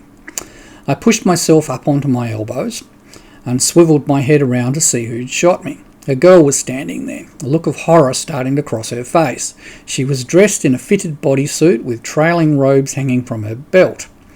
I continued getting up and back on my feet, turned to face her properly, guns already out of their holsters and coming up. Shock quickly turned to annoyance, presumably because I wasn't supposed to get up again. The odd thing was, she didn't have anything in her hands, but at the same time she had the look of someone who killed without due consideration. I caught sight of someone rising from cover to fire at one of my team, now all firing back. There was the look of a uniform to him, and I hoped this wasn't the station security force, as things could get awkward if it was. My PC flashed a warning. My guns were in kill mode, which was unusual for me, but I didn't recall setting them back to stunners after their last use. And besides, this slip of a girl had tried to kill me without an introduction and had earned a stunner bypass. Due consideration this time only rated a few passing thoughts. The long gun spat single pulse aimed at her chest area, and the Gatling gun spat 6 half pulses. They all hit exactly where I'd aimed them, but the shots ricocheted off her and she stood there completely unharmed. She smiled this time. I stared at her for as long as it took for the guns to cycle and fired again with the same result. "Boss, will you for fuck's sake get behind cover?" BA sounded a trifle miffed, and I realised team comms was on. Pulses hit me in various places as I was taking this in, but I stood there steady and calm taking them. The smile opposite me faltered a little, perhaps wondering why the hits were not bouncing off me like they did off her. She frowned, and a sack of invisible potatoes hit me solidly in the chest this time. But I was waiting for it and was solidly braced to take it. Suit integrity went down again, but I could take a few more of these before it became an issue. The current suit had been designed for Meson streamers and not pulse rifles, which were the next level of rifle down in terms of power. "She's a mage," said Jane. "Don't know what kind yet, but that was pure magic punch. I've got this. Protect the guy who was behind me. I think he was the real target." "Confirmed." I was still firing through this conversation, and my peripheral vision saw Jane cross rapidly behind me, heading for where the man had disappeared. The mage was still standing there, and the image sparked a memory of old cowboy duels. I chuckled. She frowned. I stopped firing. No one else did. "I don't know who you are," I said to Smiley Slip, "but you made a mistake. We can end it now before anyone really gets hurt." She gave me a look of pure venom. "I don't care who you are, but you were the one who made the mistake. Your armor's good, but not that good." She reached out, and a bolt of lightning flew from her hand at me. Once again the suit took it, and I stood there apparently unharmed. Off to both sides of her, the shooters with her, apparently without the aid of whatever magic shield she was using, were starting to go down. Blood on the floor showed my team were not using stunners either. I holstered my guns. If she wanted to play magic, I'd play magic with her. I didn't have any, but I had the next best thing. "Sword," I said aloud. It materialised on my back, sticking over my left shoulder, and Smiley Slip over there actually paused her next swipe at me. I drew it with my right hand and brought it down into a front position with the point aimed at her, where I added my left hand. It was still looking not like a katana, especially because the tsuba had an image of Kali on it and not something Japanese. The blade was longer than a normal katana. But then, I'm bigger than a normal Japanese samurai ever was. "Seriously?" she said, throwing another magic punch at me. This time, none of the energy of the punch hit me at all. The sword glowed for a moment instead.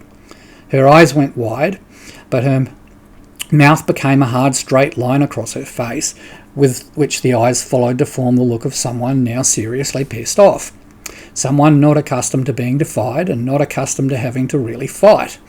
In fact, I had the impression she only considered her own kind as worthy of fighting. Now I'd pushed her buttons though, but I was apparently worth some effort. We started towards each other at the same moment, as a sword appeared in her hands from thin air.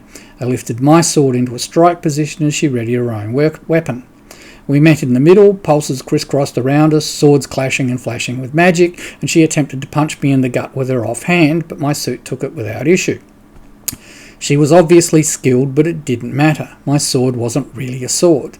It was Kali's sceptre, and you could call it god power pretending to be a sword. Her magic sword didn't stand a chance, and her eyes registered shock as my sword went straight through hers, leaving a red line across her middle, and most of her sword arm falling to the floor. She stumbled back, but didn't bother to look at the damage as she sent another magic pulse at me. My suit took it this time, my sword coming up and back from the first stroke, and seconds later her head was bouncing on the floor and her body collapsed where it was. One last pulse hit my suit before all firing stopped. Chapter 17. The sword vanished from my hand, as did the scabbard on my back. "What the hell just happened?" demanded Allison. "Absolutely no idea," I said, still looking down at the headless corpse at my feet. The team all came out from whatever their cover had been, and we surveyed the damage together. A dozen men in armour I didn't recognise were all down and looking quite dead from where I was standing. There was no movement anywhere around us, and nothing to suggest station security were on their way, which could mean this was station security, but at this point it was probably better we didn't find out for sure. Jane pushed the man up next to me, and I turned to him. His total attention was on the severed head. I gave him a moment and was about to ask him who he was when he spoke first. "Frame me, how did you do that?" He was a middle-aged, balding and completely nondescript, but his face was alternating disbelief and horror. I gave him a shrug of my shoulders by way of answer. "Who was she?" asked Jane. "A magus, I think, one of the nomads. Not one of the really powerful ones, but still, I thought I was dead right up until the moment you people appeared. Thanks." "You're welcome," I said. "So she was trying to kill you." "She was. I probably would be dead by now, but if it wasn't for you." "Who are you?" "Just passing through," said Jane forcefully. "In the right place at the wrong time and not too happy being shot at for no reason." "The Magi don't need a reason," he said, pronouncing Magi Margai with a hard G. "If you had one, but you had one, didn't you? Or should I say provided them with one. Who are you?" Amanda looked serious for once. "I'm Jaden, a courier, I guess." "A courier?" He looked at me, sizing me up, probably wondering if he could trust me. Then he looked back down at the decapitated girl and shrugged. "Well, you killed a Crux nomad, so you're as afraid as I am, I suppose. All right, look, I have some info on the Crux and their mission to Sol. I need to get it to my Captain Cora." Given the usage, I assumed "frayed" was a local swear word. "Where do you need to go?" asked Elaine. "A ship, the Void Star, in a system 11 light years from here." "We'll take you," said Jane. "It's going to be dangerous." "Dangerous is our business," said BA. "We can handle this sort of thing." Her hand waved around a carnage. "This is nothing, just a single magus. They know I have the intel now, so I'll bet the station's Void Dragon is out there waiting for me." "Void Dragon?" asked Jane. "You're sure?" Jaden nodded. "I know where we are now," said Jane through team comms. "Where?" asked Alicia. "Star Magi by Andrew Dobell." "Is that good or bad?" asked Allison. "Most likely bad. Gunbusters parked not far from here, but against a Void Dragon and its Magi, probably severely outclassed. We can hope whoever brought us here has considered that, and we have a bigger ship waiting for us out there." Aline sounded hopeful, but I wasn't sure it was justified. We usually had all we had on these crazy jaunts, so backup wasn't to be expected. All the same, I made a quick mind plea for a bigger ship capable of taking one of these space dragons on. It wasn't the only complication, and I mentioned it privately to Jane. We needed jump points to travel between star systems. A Void Dragon implied space travel was done differently here. Jane said she'd think about it. "You're not around here, are you?" "Not really." "Didn't think so. You don't know about Void Dragons and your clothes are strange. I'm surprised station security didn't pick you up just to find out who you were. The Crux nomads don't like variables such as unknown strangers on their secret facilities." "It wasn't an issue on the way in," I said, "but maybe we better change for the way out. Jane?" I have access to the station surveillance cams. Jaden reacted with mild surprise but said nothing. I'm passing you some options, but John, your red is too loud. I recommend stealth. Aline sniggered. My choice of civvies included a bright red shirt and a dull red jacket. I did tend to stand out a bit. Blacks and greys okay? Yes. I picked one of the options Jane had given me and shifted into a fitted bodysuit with matching boots and jacket. Jaden's eyes almost exploded out of his head, and as the others also shifted into casual clothes, his jaw dropped open as well. The belt suit we used for clothes could be used for almost anything, and George had done a lot of programming for the team before teaching me how to do it. In a pinch, Jane could send us almost anything. Are you magey too? No, this is just tech. Where did your guns go? I looked at the man, who seemed to be getting a grip again. Hidden, but easily acceptable if we run into more trouble. Good, we probably will. Oh, where's your ship? Follow me, said Jane. I followed her with Aline next to me. The courier was guided into the spot behind me, with Alice and Amanda and Alicia taking station behind him. BA brought up the rear, leaving enough of a gap so she could intervene if anyone tried to take us from the back. 5 minutes later, we were obviously in one of the dock areas for the station, and a couple more saw us where Gunbus was docked, main airlock open and the ramp out. At the top of the ramp were a half-dozen men carrying pulse rifles, which I knew to be security droids controlled by Jane, wearing belt suits to appear human. Jaden paid them no notice at all as we hurried up and in. At the top I stopped and cast my eyes around the docking area. Our ship was clearly different to all the other ships in here. All but one of them looked like conventional starships of a clearly different style, but one of them looked like it was made from black glass. It was a creepy ship. A Magi ship, maybe. That's an etheric craft, Jaden said from behind me. Etheric craft? That's what the Magi call them. They're magical starships, basically. Crazy fast, powerful, and don't need to use jump gates. Can you fly it, I asked. No chance, and for all I know, you just killed its captain, so we better just get out of here. I nodded and glanced around once more. There were a few people moving about, and several of them were giving us curious looks. Time to leave. I nodded to the butler droid by the main airlock controls, and the ramp began to retract. The others had continued into the barracks area, through the gaps between the pallets which filled the cargo hold, and once the airlock was closed, I followed them. Great coffee, said the courier, and began drinking rather than sipping. Alison smiled at him, but no one bothered to inform me it came from a different universe. I caught Jane's eye, jerked my head towards the stairs, and we headed up to the bridge. I settled into my command chair while Jane took her normal XO position at the front console. Do you know where we're going? I asked her. She tapped the side of her nose. Chapter 18. I'd expected trouble leaving the station, but it proved to be very straightforward. I thought about asking Jane if the station actually knew we'd been there, but decided I didn't want to know. Gunbus backed out a safe distance, twirled, and headed off at the same speed all the other ships were making. Slow for us, but then there usually was a speed limit in station space. And we didn't want to draw attention to ourselves more than a unique designer ship was going to anyway. The others trickled onto the bridge, bringing their coffee mugs and the courier with them. Jeeves put a ginger ale down in the holder next to me and vanished again quietly. Angel dropped into my lap, braced herself for a few pats, then leapt across to the console where she slid all the way to where the screen met console and padded back to her mat where she circled it 3 times, once more the other way, and settled down to watch the view. Jaden was looking a bit anxious. Is this it?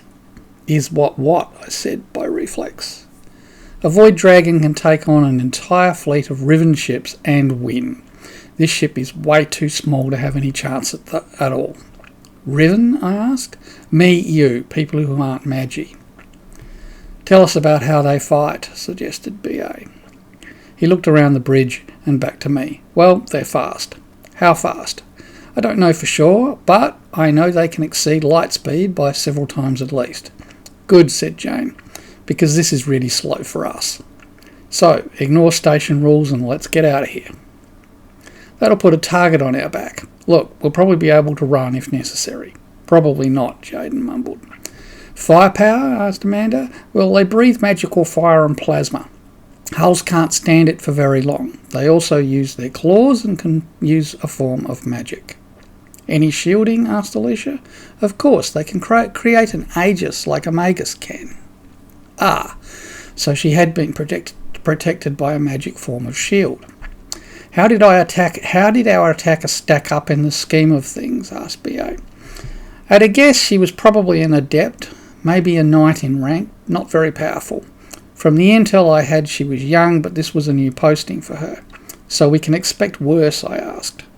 Framey, yes. The Void Riders, the Magi who ride the dragons, you don't mess with them. Do they have to protect their dragon as well as fight? No, like I said, dragons have their own defences. That's why they're scary as Frey. Mundane weapons have a hard time getting through the combined defences. Bloody scales again, muttered Allison. Our recent dragon experience was still with us, and I could see her point. The dragon's shield would protect it, and if it was breached, the dragon's scales acted like powerful armour. I pondered the choices, fight or flight, but perhaps we wouldn't need to make that choice. No, I didn't believe that for a second. Our shields should be up to the task, said Jane. Our weapons are different from the normal here, so they may work better or worse. And only trying will tell which. But if we need to run, I believe our shields will hold. I hope so, said Jaden. I was with Jane on this one. Unless they threw something totally devastating at us, shielding was one thing we could count on. It cut down the available space in the cargo bay a lot, but the crystal which augmented the ship's power was almost certainly much more powerful than would be expected for a size ship here and now. But as Jane said, only time would tell. Where do we need to go? I asked. Next system, said Jane. How do you know that? Asked the courier. I've been reading ahead. Jane spoiled the deadpan delivery by following it with a huge grin. Jaden looked at her as if she was mad. Who are you people? He had us there. How do you explain to someone their entire existence is just a work of fiction and we were visitors from a different one? You don't. And in fact, the only reason I accepted it myself was this was just a shade more weird than we were already used to. And Jane. I trusted Jane. And if she said you were in a book, then we were in a book. Explaining it to someone else was a completely different matter, and I was glad it became unnecessary to try, although what replaced it wasn't my preference either. Trouble, said Jane, pointing to the HUD. Info popped up next to the new red dot, showing it to be a void dragon. We all looked at it for a good long moment, drawn to the fact it was actually flying like a bird did, flapping its wings in space. Get us out of here, suggested Amanda. Confirmed. The speed slider on my chair moved to full. One of the good things about ship AIs is you don't need to do everything yourself and can leave the actual ship running to them. These days, I only took manual control in actual combat, and it looked like I'd need to.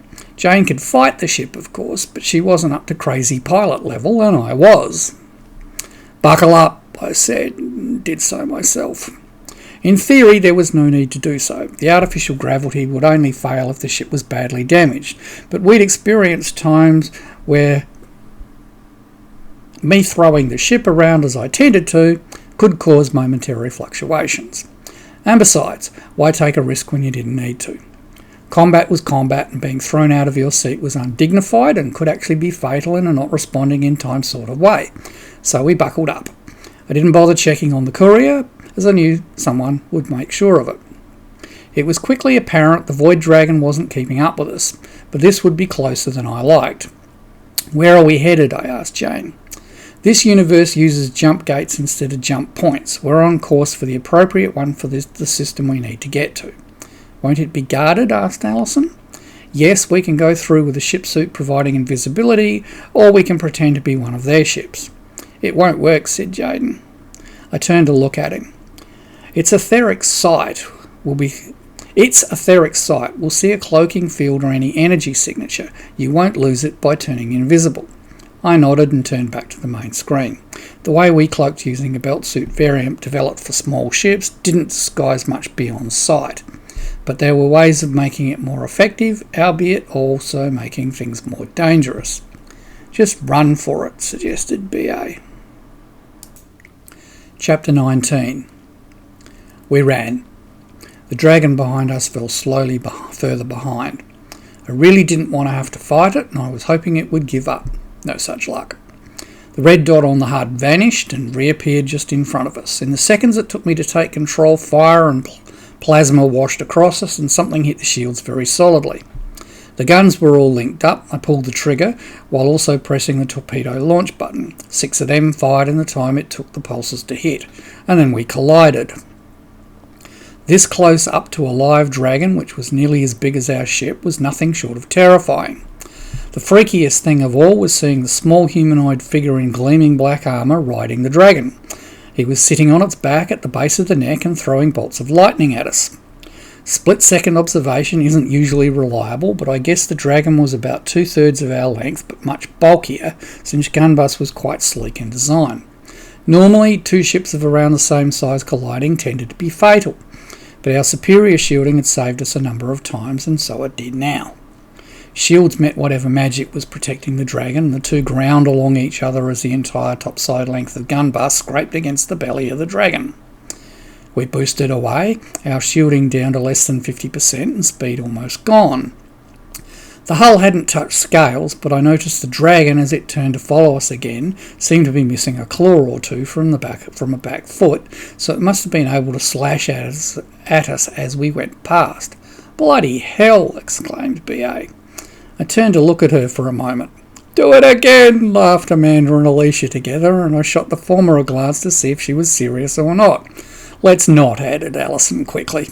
I agreed with her and brought my attention back to the dragon. I had no way of knowing if we'd done any damage or not, and it was still coming after us. The rear shields took a hit, going down around 5%, showing our adversary was still very much in business. Gunbus began accelerating again, and the shields started to regenerate. "Jane, concentrate the turrets where the neck meets the body." Confirmed. Gunbus was primarily designed for anti-fighter. She carried a lot of point defence turrets and 2 larger ones, one on each side, for smaller capital ships. While I didn't think they'd get through scales, they were what we had, and they all pointed backwards when needed to. I left it to Jane to control them, as I had other things to worry about. I selected a fire and forget magazine for the rear missile launcher and emptied all 50 of them as fast as they could launch. At the same time, I used my PC to select an image recognition magazine for the front missile launcher, selected the same point the guns were trying to hit as their target, and pumped them out as fast as I could as well. When each of the magazines emptied, I started the reload process. I was going for maximum distraction. The dragon's rider was either going to have to deal with constant hits on the magic shield, or try to take out as many possible, or hopefully both. 100 missiles, when you don't know how badly they will hit, had to make any Magus pause. Or maybe not, but I had to try. I waited for the explosions to begin. Fire and forget missiles find their own way to the target, so there was nothing at all predictable about where and when they would hit. The IRs had to loop around Gunbus before going straight in. I was hoping for chaos and a Magus unused to it, but wasn't counting on doing any real damage. "He's got that look," yelled Alicia, and those in my sightline braced themselves, guessing what was coming. I pulled the speed slider all the way back, bringing the ship to a complete stop, flipped us end-to-end, ramming the speed slider back to the stops. Gunbus powered back towards the dragon again, now spitting torpedoes every second. I had no intention of playing chicken, but the idea was to make it appear as if I was, while spitting as much destruction as I could in the process. More magic fire, and whatever the Magus was hitting us with reduced the front shields once again, but we were still well within safe margins, and I kept us on a ramming course. Safe with me is always a relative thing, though. "I said don't do it again," muttered Ellison, and both twins laughed. I didn't need to look at Aline to know she was gritting her teeth, or B.A. to know there was exhilaration on her face. The twins and Jane were in my sightline, and all 3 looked like they were enjoying the roller coaster ride. "Reloaded," said Jane quietly. "Fire the front ones off." Confirmed. I was still firing torpedoes, and now another magazine of IRs began to launch. The dragon was just a glowing mass of explosions now, some well away from the magic shield, but most hitting it. I was still coming on. It was still coming on. At the last second, I added front guns to the mix and dragged us to the right. Our shields ground against each other again, but this time I was aiming for one of the wings, so it was side shields which went down rapidly this time, and then we were past and powering away. When the explosions ended, the dragon was revealed to have stopped. Part of one wing was missing and it appeared to be bleeding from several other places. Was it regenerating? Holy crap! I put us back on course for the jump gate. I noticed the courier was peering out at the injured dragon. You probably just made it angry, you know. Chapter 20. I know, I said. They'll be waiting for us at the gate now. He has a point, said Amanda. What are we going to do about it? Asked Alicia. Everything shimmered for a moment. What was that? Asked Jane, who was now sitting at the XO's console and no longer at the main front console. I looked around in surprise and saw everyone was doing the same, but my eyes came back to Jane. When Jane didn't know what was happening, shit just got real. But where we were was familiar. Is this Big Mother? Asked Abigail. Apparently, said Jane. I'd never seen such a confused look on her face before, but she ignored me and schematics popped up on a screen. Oh my giddy aunt! I thought I said it, but it was Jane who actually said it, even though I thought it. It was Big Mother, but it also wasn't. She'd started out life as a midway class escort carrier and eventually been sold for scrap. How pirates got hold of her no one knew, but I'd taken her from them and had her restored into a command carrier. She'd been pressed into service again by the Australian sector militia, her repairs fast-tracked and not really what I wanted, so she could be used to repel the Midgard invasion, which she had done. Once the jump point into Australian space had been retaken, I used her as a flagship. For a long while she had a battleship and 4 pocket battleships docked underneath her. A desperate gamble to stop the darkness entering our space had seen her crash land upside down on an asteroid, and although we escaped what had seemed like a suicide mission, Big Mother's days as a fighting ship were over, and she'd been modified to collect and carry refugees. For the rest of the Darkness War I'd flown a dreadnought, at least until the new Titans had been completed. But now I felt my jaw hang loose. Is that a Titan turret underneath? I asked Jane. Yes, but not one of the ones I designed. This one is much flatter and has 6 battleship turrets spaced around it. She sounded awed. Jane awed. Wow. But it was impressive. Her top armaments had all been replaced as they were before, using mainly cruiser turrets and missile launchers, and General Custer, our assault frigate, was once again docked in the special docking facility above and behind the bridge. You mean she's now a pocket Titan carrier? Asked B.A., grinning wildly. Apparently, agreed Jane. And judging by the power levels, Gunbus's power crystal is now powering Big Mother. And yes, Gunbus is docked internally. Who moved us? Asked Aline. Well, that was the question. Probably whoever was moving us through books was my guess. Doesn't change our current problem, said Allison. True, said Jane, but the dragon is now retreating. Doesn't this make things worse? Asked Alana. This ship is probably too big for the gate. We looked towards Jaden, who looked like he'd been sandbagged, but he didn't get a chance to say anything. I think we can help with that, said a voice from the rear. All heads turned to find Tanith and Syrinx standing there. They made an odd pair. He was black, and I mean deep, dark, void black, and carrying a staff. She, on the other hand, was ceiling paint white. Both were magicians, but from different planets. They'd saved us from the inside of a sun-going red giant only a few days ago now, and then helped me seal away the darkness forever. I still didn't know much about them, but was very glad to see them now. They both walked further onto the bridge, coming to stand behind the twin seats. How did you get here? Asked Amanda. Absolutely no idea, said Tanith. I was asleep in my bed on your station and woke up in the first stateroom on the next level down. Same, added Syrinx, but in the second stateroom. We both felt magic being used, so came straight up here. What's going on? Asked Tanith. A hollow screen popped up, showing a close-up of the dragon. Is that a dragon? Asked Syrinx, and most of the girls laughed. Did you win against magic without any? Asked Tanith. Not exactly, I said. More or less a draw, I think. I don't think the dragon would agree, Jaden commented. I shrugged. The dragon got hurt, but all the same, our shields were almost down by the time it stopped following us. For this fight, we really needed a bigger ship. I don't know why whoever moved us did it after the damned fight, but I suspect someone is enjoying dangling us on a hook. "I would have felt happier in Big Mother," said Agatha quietly, and I had to agree with her. Big Mother facing off against the dragon, even as she'd been before without the dock ships, using capital ship missiles as well as the ones I'd use, and it would have been a short fight, magic or no. Converting Big Mother back to an exploration ship was on my list of things to do once we deployed our shipyard, after we figured out where we were and how hostile it was. "I missed this ship," said Abigail, "and I had too, but I didn't say it." "How did we get here?" asked Tanith. "Absolutely no idea," laughed Amanda. "And probably 13, added Alicia. "Oh," said Syrinx. And here is. "Complicated," I said. "Jane will explain it later." Or not, depending on if we had a later here. "What do you need?" Tanith had only met 13 a couple of days ago as well, and seemed to grasp he was here because he was needed. Another hollow screen popped up, showing a tactical display of 2 systems.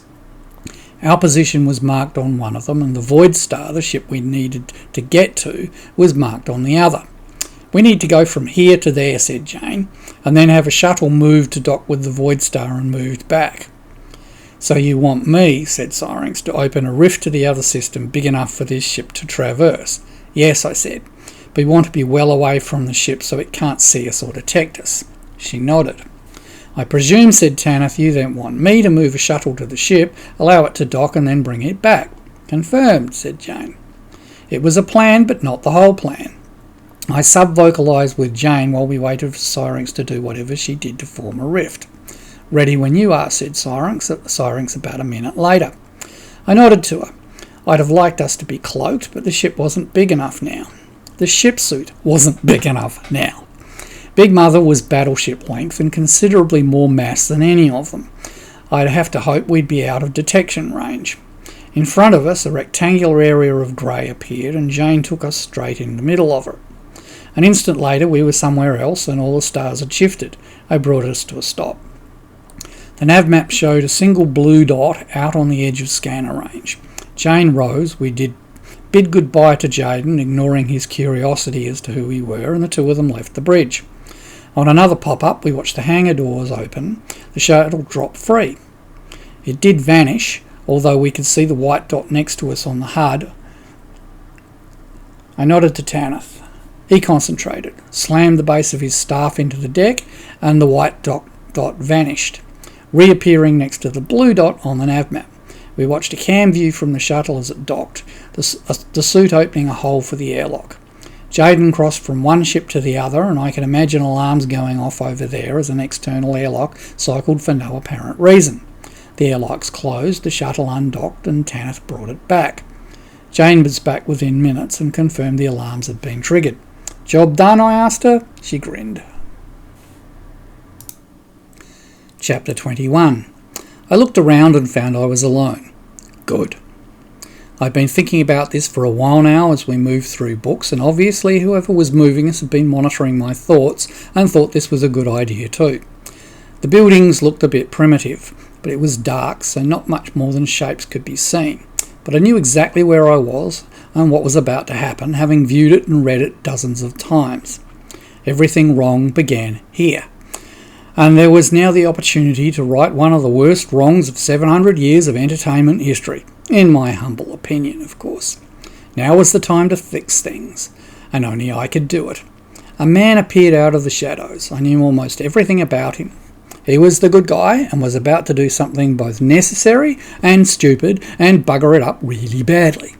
He wore robes, and at his side hung a sort of pipe. I knew it wasn't a pipe, but it really did look like a pipe, with knobs on.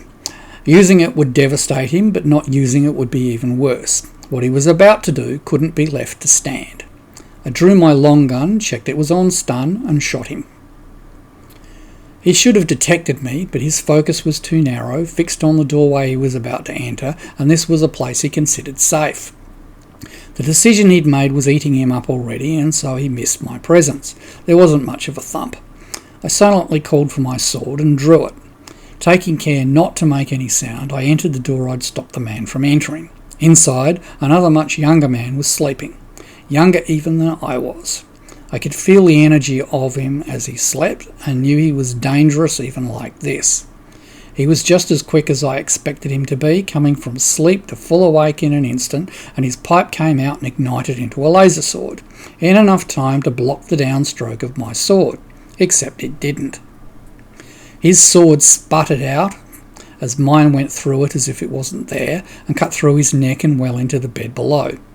Magic takes many forms, and his was not up to mine in this case, which of course was why I'd come. I sheathed my sword, it vanished off my back, and suddenly I was somewhere else. It was a desert in the pre-dawn, many years earlier, on a different planet. My suit shifted, giving me desert pants and a robe-like jacket with a hood. I stood there looking into the distance and waited. "Who are you?" asked a voice behind me. I turned to find a middle-aged woman looking at me. "My name is not important. I'm here to give you a warning." "What warning?" "Return home now and never leave it again alone." "Why?" I pointed the way she was headed. "Your death lies down that path and will trigger events which will kill millions. You must take precautions to ensure you only die of natural causes." She looked at me strangely. "Are you?" "Yes," I lied, cutting her off. "Your death is preventable, and I've come to see it done, although others would have it differently. Come, let me escort you home." Neither of us said any more, but we backtracked her footprints. Near the entrance to her abode, I stopped. She kept walking, but turned at the entrance, and I waved to her. She waved back and vanished inside. My suit shifted back to my normal uniform. Once again, I called for my sword and drew it, taking a two-handed grip, raised high to the right side, ready to strike. "Now," I muttered. I appeared on a ramp with a man right in front of me walking down. My sword cut him in half before he had time to even notice I was there. The supercilious smirk on his face stayed there. And I was back in my bedroom on Big Mother, sword still in my hand. It vanished and I sat. The last had been yet another planet, and once again an earlier time. I pondered for a moment if 2 executions made me an assassin. Technically, I guess so. But these were books from square and flat screens over 600 years old. It wasn't real. Keep telling yourself that, said a voice. Maybe so, but hopefully the great wrongs had finally been made right. I reached for my pad and opened up the first book near the end and skimmed through until I reached the third place I'd been. I smiled. Second book taking a bit longer to find the place, and the smile widened. Everything had changed. But there was still the first visit to check, and I opened book 7. Fist pumped, grinning widely. The door opened and Aline appeared. Her face turned puzzled. "What have you been doing?" Chapter 22. "You're kidding me, right?" Jane gave me her best not kidding look. "Yep." "You mean you are kidding?" "No, I'm agreeing with your unstated assessment." "Which one?" "That can't possibly be an evil person one." "So you do agree with me?" "No, that is an evil person." "And you want me to do an assassination right here in the street?" "Cloak, strike, cloak. All done in seconds, no one will even see it happening." "Seriously? An assassination? Me? I know what you did in those other 3 books on your own." "Oh. I should have known. Jane knew everything." "What happens if I don't?" "A lot of crazy shit will happen." "Isn't that normal for us?" She chuckled. "Make a choice, John. You have a window of opportunity here which closes very soon." "No, you won't make a choice. I won't just kill someone on your say-so. Trust me, the main characters here will thank you. The author won't." Jane cocked her head for a moment and giggled. "You're probably right. Then again, maybe they all like the new versions." I looked at her. She was serious. Once again, I was finding it hard to believe we were inside a book and not out in the real world. Our real world. "Where are we again?" "Shadow Magic" by Nasri Noor. "More magic? Why not? You read those books." "But, oh come on, John, where's your get up and go?" It got up and left. "Maybe if we feed it, it'll come back." Window closed. "Follow me." The person of interest had vanished, so I followed her. We ended up in this little cafe which served Chinese food. The rest of the team were already there, and between us we filled the place. "We already ordered," said Alison. I sat in the only seat left and looked around. We were in our normal civvies. Apart from cut and subtle differences made up by being belt suit clothing instead of real cloth, we didn't look out of place for once. Jane had vanished again, presumably to organise some here money. Before I could think any more, food arrived. A lot of it. The team set to with their chopstick, and The team set to with their chopsticks, and I looked around for the server. "Can I have a fork, please?" Movement stopped. All eyes turned to see the reaction. The woman's expression didn't change. Mind you, she was a bit terrifying to start with, and any change to her expression wasn't going to make it worse. She turned and returned to the kitchen. There was a loud thud.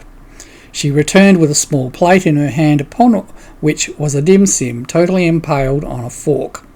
She placed it in front of me with deliberate movements and backed away. Laughter came from a door to the rear, and all heads turned to see a man standing there. He was large, imposing, and seemed to have 2 pointy teeth in his mouth. He saw us looking, closed his mouth, and quickly left back the way he came. Eating resumed, beginning with what was already on my fork. And I have to admit, it was some of the best food I'd eaten in a long time, not counting over easy, of course. Jane was back before we finished, and she seemed to hand over a significant roll of paper. The server's expression lightened a great deal, making me wonder how much the tip had been, and she again went into the kitchen, this time returning with a bowl of fortune cookies. Everyone looked at me, so I took one randomly. They continued to look at me, so I broke it open and took out the small piece of paper inside. I read it and frowned. "Well," asked Amanda, "what did it say?" "The door opens both ways." Chapter 23. Still pondering the imponderable, since cryptic fortune cookies were not really my thing, I nearly missed the obvious. Looking out of the windows, there was early evening light, not yet sundown. As I stepped through the door, though, it was completely dark outside. I was so surprised I stopped dead. Jane walked solidly into my back, and I went down heavily into the gutter. I sometimes forget there's a robot under her suit, or more correctly, an android. The security and combat droids were a robot. Hers was as human-looking as an android could get in our time, but still primarily solid. The gutter, by the way, was relatively clean and dry. I stayed where I was and waited for the inevitable. "Are you staying down there?" asked Aline, Amanda, Alicia and Allison all at once. I could hear the grin in their voices. Given the number of times I'd fallen out of bed over the last couple of years for one reason or another, or found myself unexpectedly on the ground or on the deck after having been fired upon with no warning, me being down again wasn't anything unusual, but was still always worth a good laugh. I gave them the usual response. "No, I think I'll stay here for a while." BA hauled me up. Jane shook her head. I gave her the what look. "Follow me," she said. "It's dark," said George, finally getting around to stating the obvious. "Did we just get moved in time coming out the door?" asked Amanda. Jane didn't answer, but I think we all knew the answer was a resounding yes. I had no idea how far we'd been moved, though. Could have been a few hours, or could have been days and a few hours. I winked at Amanda and said nothing. We followed Jane for several blocks. Suddenly the ground shook and the light changed. As we came around a corner, we could see into a large square. The sight lines opened to us, and we could now see the town had become a nightmarish alabaster hellscape, created by many giant pillars of light. The dark had become something else. Not daylight, but we certainly weren't going to need night vision. People were pouring out of buildings. Some of them were gathering and looking up, while others ran in whatever direction they could. I looked up. The rest followed my gaze. "Is that a person?" asked Allison. I groaned. It was the same person Jane had wanted me to kill. She avoided eye contact, though, so I didn't get an "I told you so." It wasn't her style anyway. She had the look of concentrating on doing other things, which for her was quite probable, although usually it didn't slow her avatar down. Out in the square, a young man was yelling up at the person making all the ruckus. He had a large group around and nearby him, and they were all following every word being said. He sounded pissed off, but I couldn't make out the actual words. Several of those near him appeared to be very protective towards him. "This way," said Jane, and we followed her once again. Along a wall, belt suits shifted into armbands, and a line of combat suits appeared. Unmoving, the belt suits we had made them completely invisible. Now they were something totally alien for this day and age, but as I looked around to see who was looking, I found no one was. Not even the person suspended up in the air. "Saddle up," said Jane quietly, with an air of expectancy about her. We found our own suits, had them open up and stepped inside. Systems activated, we stepped back and turned to face the activity. "Lock and load," said Jane over team comms. Off her back, she pulled 2 meson pulses. She normally used streamers, but I guess she was expecting them to be too dangerous to civilians here. The meson pulses were larger than pulse rifles, needed a lot more juice to keep them firing, but Jane's suit didn't need her inside, so had a lot more power generation than the average suit. Not that ours were average. Top of the line was as low as I went when purchasing equipment. The rest of us pulled a heavy pulse rifle. The hand grips linked them to our suits and allowed us to fire them until the suit itself lost power. It only nearly happened to the team once before they joined me, and they'd been using the suits for weeks without being able to charge them, and they were lesser models too. BA pulled too, but BA was badass, and this was her in her element. Things had deteriorated out in the square. The bad person up in the air was in control, and she was doing her thing, whatever that was. "Is that magic being used?" asked Allison. "Yes," replied Jane. "A lot of the people in front of us are magicians of one sort or another. We need to protect them." "From what?" asked Amanda. "That." Chapter 24. That appeared to me to be a tear in reality. It was big, black, and shouldn't have been possible. In some ways it was like looking into nothingness itself. Except there wasn't nothing. Shapes were beginning to come through. "Skirmish line," said BA, taking combat command. "In front of the magicians, protect them and any civilians around." Amanda had the lead if we needed tactics, but this looked like pest control. But I did wonder if Jane had been coaching BA on what was coming.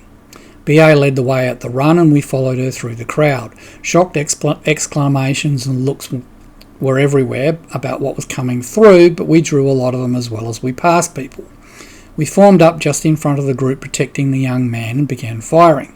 What we were firing at was the second most ugly thing I'd ever seen in my life. The first were the Darkness, who were a hybrid spider and cockroach combination. They ate everything and had the disposition of a piranha. These in comparison were pussycats, and very slow ones at that, but all the same, when they got close enough they started ripping into anyone and everything with tentacles. We held our line, but with the magicians started darting past us to attack them, and some of them didn't make it back without our help.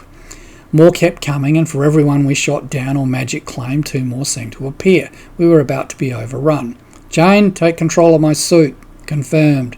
The suit kept firing without me, and I quickly opened the back and stepped back out.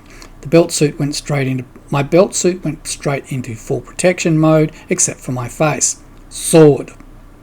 My sword appeared on my back, and I drew it. I leapt past my still firing combat suit and started hacking away with the sword. 1 cut was all I needed to drop one of these dark terrors, but they were coming so fast now, and even with better mobility and a lethal sword, I still wasn't making any headway. All I was doing was stopping this part of their advance from getting past the combat suits. Suddenly there was another sword flashing next to me. I hardly had time to notice as my suit was starting to degrade slowly from the tentacle hits I was getting, but I could have sworn no one was actually wielding the sword. When the young man came up beside me wielding a pipe, the sword started coordinating with him, so I assumed he was controlling it. Why he wasn't holding it was another matter, and for the moment 2 magic swords and a pipe started to gain an upper hand. Laughter came from above and the opening grew a great deal bigger. More of them appeared. "BA," I called out, forgetting team comms was on. "Cross the streams upwards." There were no streams, of course, but quick-firing pulses could still look a bit like streams, and she knew what I meant. "Shift target," she said, and I knew all of them were getting a new place to shoot. "Rapid fire," she continued when all the rifles were pointed at the person up there in the air. The pulses converged on whoever it was up there, and the laughing intensified as some sort of shield protected her.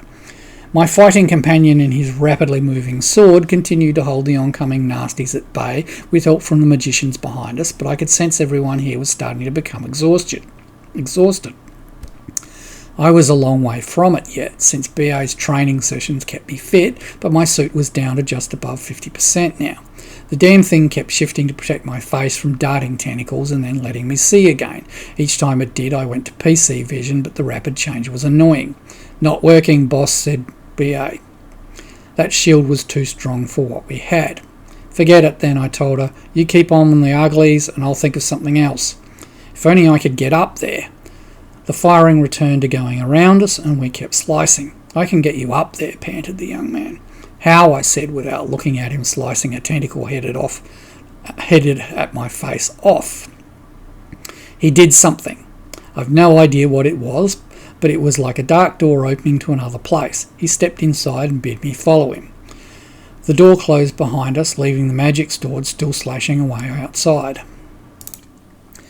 Inside there were shapes. Nothing identifiable, but I could tell they were some form of life, although not what kind. They seemed restless. Another door opened, and looking out I could see the person hanging in the air, and we were now on that level. "Go," he said, and I leapt out.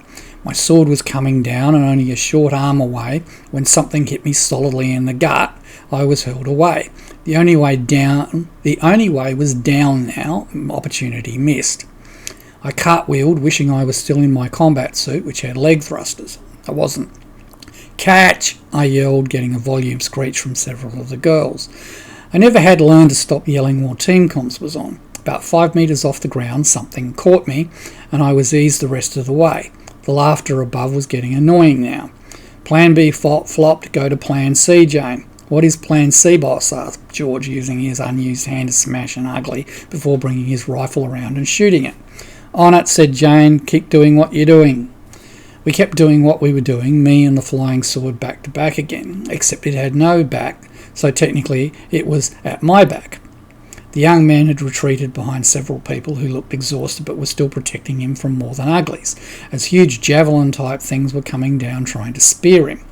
An explosion came from above and I looked up, another one and then another one, but the shield was holding. I looked along what was now a stream of missiles, probably IRs because they were all hitting in the same place, surprised the line of them incoming was parallel to the ground, but in the distance was a shape I thought was Excalibur.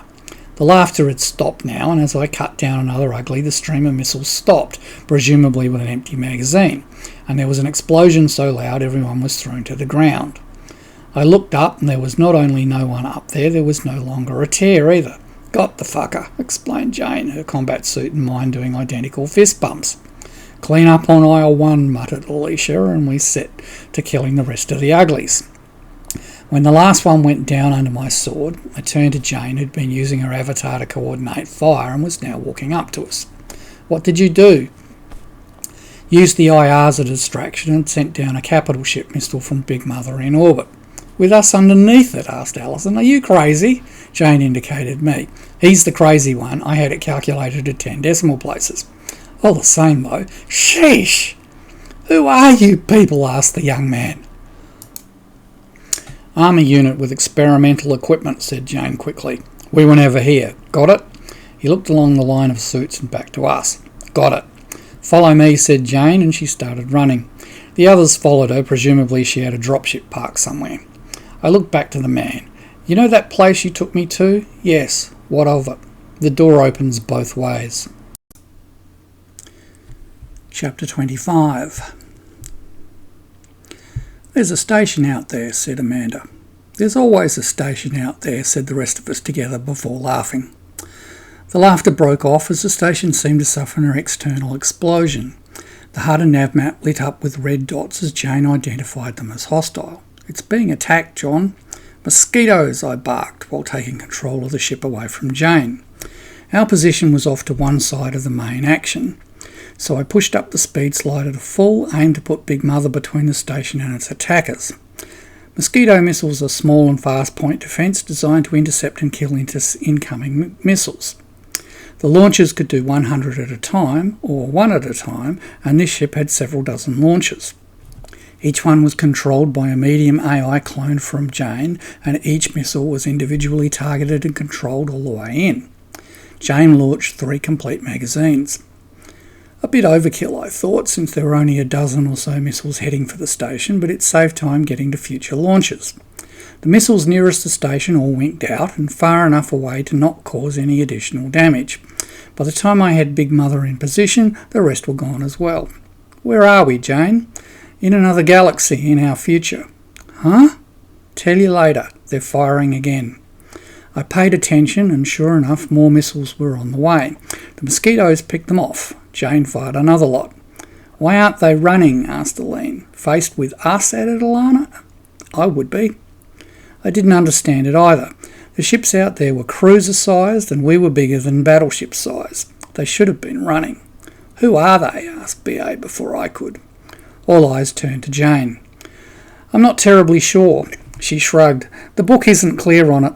Could be pirates, a criminal organisation entrenched in this region, or a combination of both. Pirates, I said. Point the new turrets at them. See if they flinch. Jane grinned, and the mosquitoes kept picking off missiles coming now exclusively at us. The underside views of the ship popped up. The massive Titan turret was pointed forward, but the four huge guns themselves now moved to point to the nearest ship, which was directly in front of us. Under the guns were battleship turrets, and 4 of the 6 turned also point at the ship, again each with 4 guns.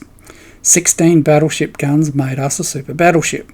4 Titan guns made us a Titan monitor. And the ship was supposed to be a carrier. But according to the records, only Gunbus was on board, a captain's gig, and several shuttles. Excalibur was still in the hangar on Gunbus. Are they blind? Asked George. Apparently, I responded. Jane, you may fire when ready, Grizzly. She gave me an odd look, but the guns fired. The ship simply vanished, and about half the pulses kept going, narrowly missing another ship. Now they see us, laughed Allison. The remaining ships were turning now. Much slower than I expected, much slower even than non-Hunter ships did. What gives with the snails? Asked Amanda. The tech here is several hundred years behind our normal, answered Jane. Do I keep firing? Of course. A green dot caught my eye, leaving the station in a hurry. Who's that? I said, pointing at the dot. Sea Sprite, replied Jane. Old Earth destroyer refitted as a private yacht. The battleship guns fired again before the Titans were ready, distracting me from asking more questions. 1 salvo for each ship, and they were gone as if they'd never existed. Basic target practice, muttered B.A. Don't knock it, I said. Could have been worse. We got to test the new guns on easy targets. Imagine being dropped into the middle of a real battle. Yes, please, muttered George. Is that all we need to do? I asked Jane. No, the station needs to be moved 3 systems over. Why? Asked Allison. There is no trade route here anymore. On the other side of the system is a modern station, but the local crime lord owns it, and traders no longer come this way. How do we tow a station? Asked Aline. As far as I knew, Big Mother had never been fitted with towing grav sleds. I looked at Jane with an eyebrow raised. Another screen popped up, showing a sled appearing from the base of the stern below the engine nozzles. All yours, I told her. We watched as Big Mother edged up to the station at what I assumed was the best place for towing. The sled settled on the hull and the grav turned on. Slowly Jane increased the power and the station began to move. Now what? Asked Alicia. Training, announced B.A. No one moaned, and instead they all trooped out after B.A. I settled my eyes on Jane. She batted her eyelids at me and I cracked up.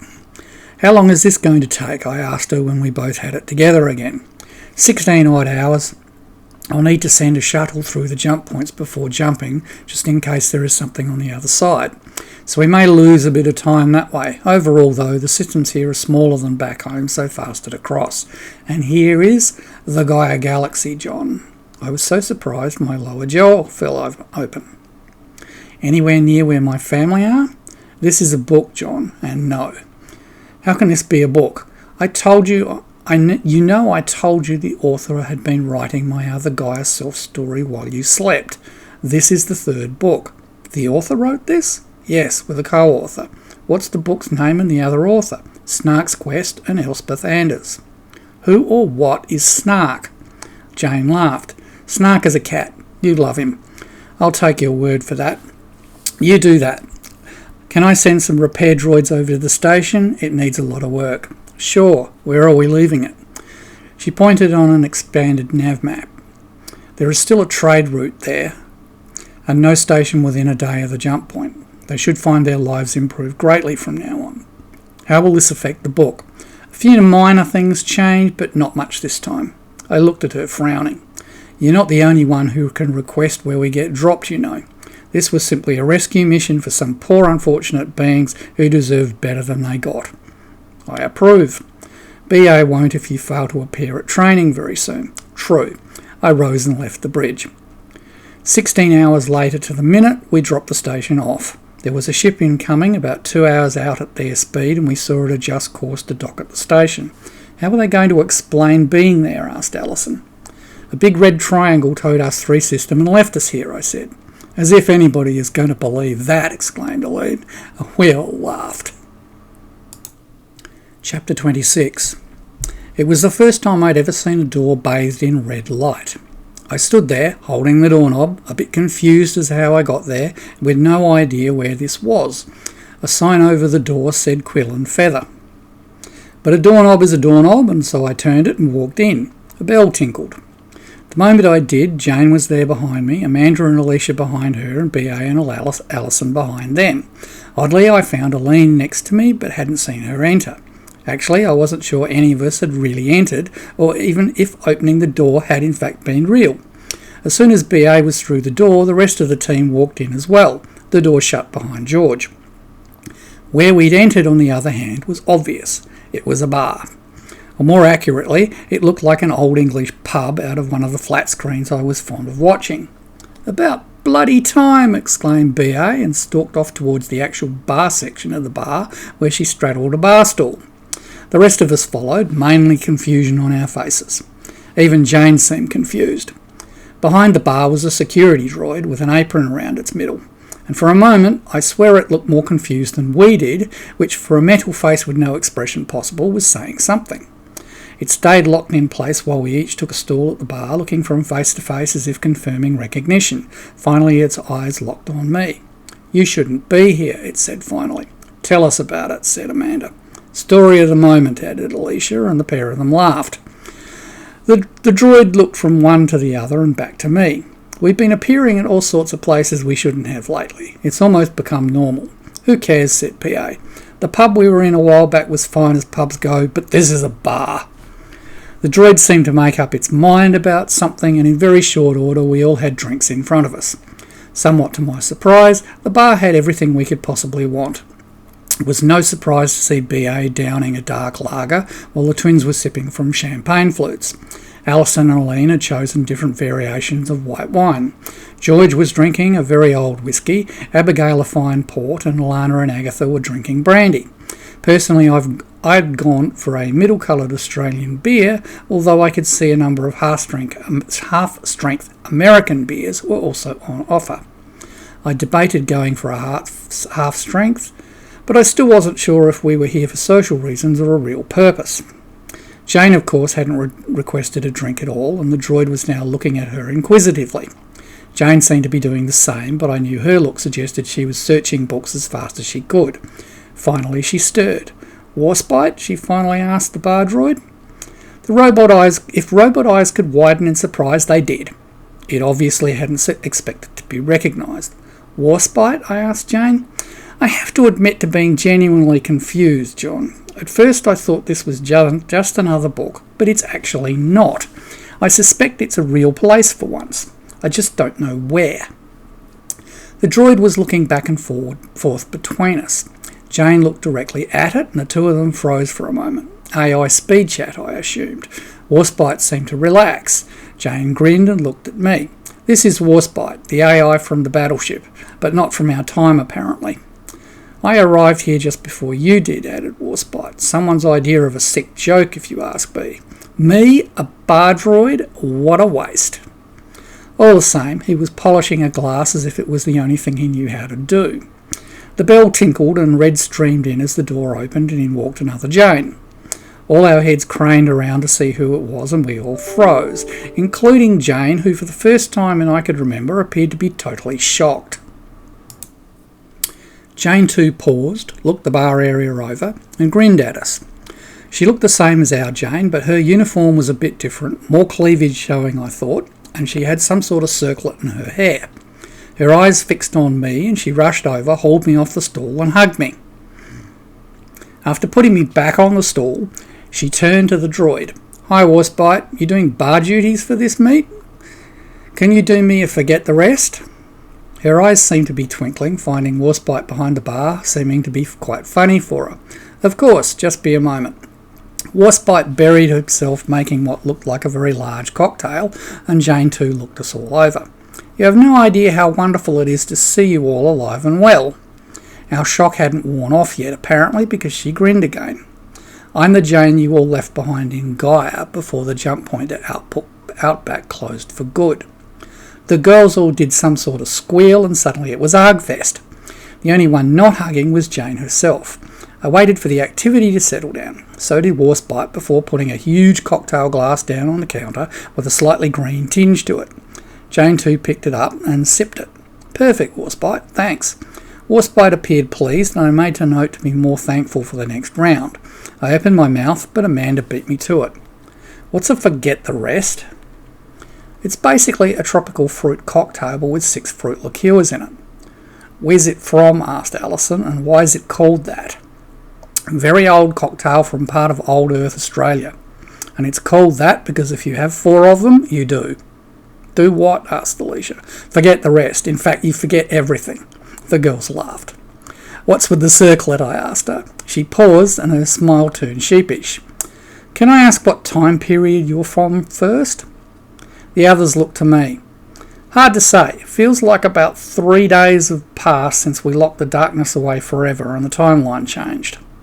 Warspite suddenly looked interested. But it's hard to tell since we've been on a roller coaster ride through old books for quite a while now, and Jane tells us it's been 20 months since the author completed documenting what we did after the Gaia jump point closed. So time appears to be very relative and we're not sure what to. Jane too looked at Jane and they took a second at their AI speed. Both laughed, which was quite disturbing in some ways, being an identical laugh. I see, said Jane too. I'm a good 6 months after you, maybe a bit more. I think Warspite is a couple of months before me and looks to be doing penance for some of his recent actions. How to bring you up to speed. After the jump point closed, there was a few days of normality, followed by all the humans losing large chunks of their memory. What? Said pretty well everyone at the same time. The timeline shifted, said Jane. We knew it was going to happen, we expected to cease to exist, but it seems not only did we all survive, but so did the refugees we left behind in Gaia. All 25 billion of them, added Jane too. There were several messages delivered to me at the same time, one of them promoting me to full admiral.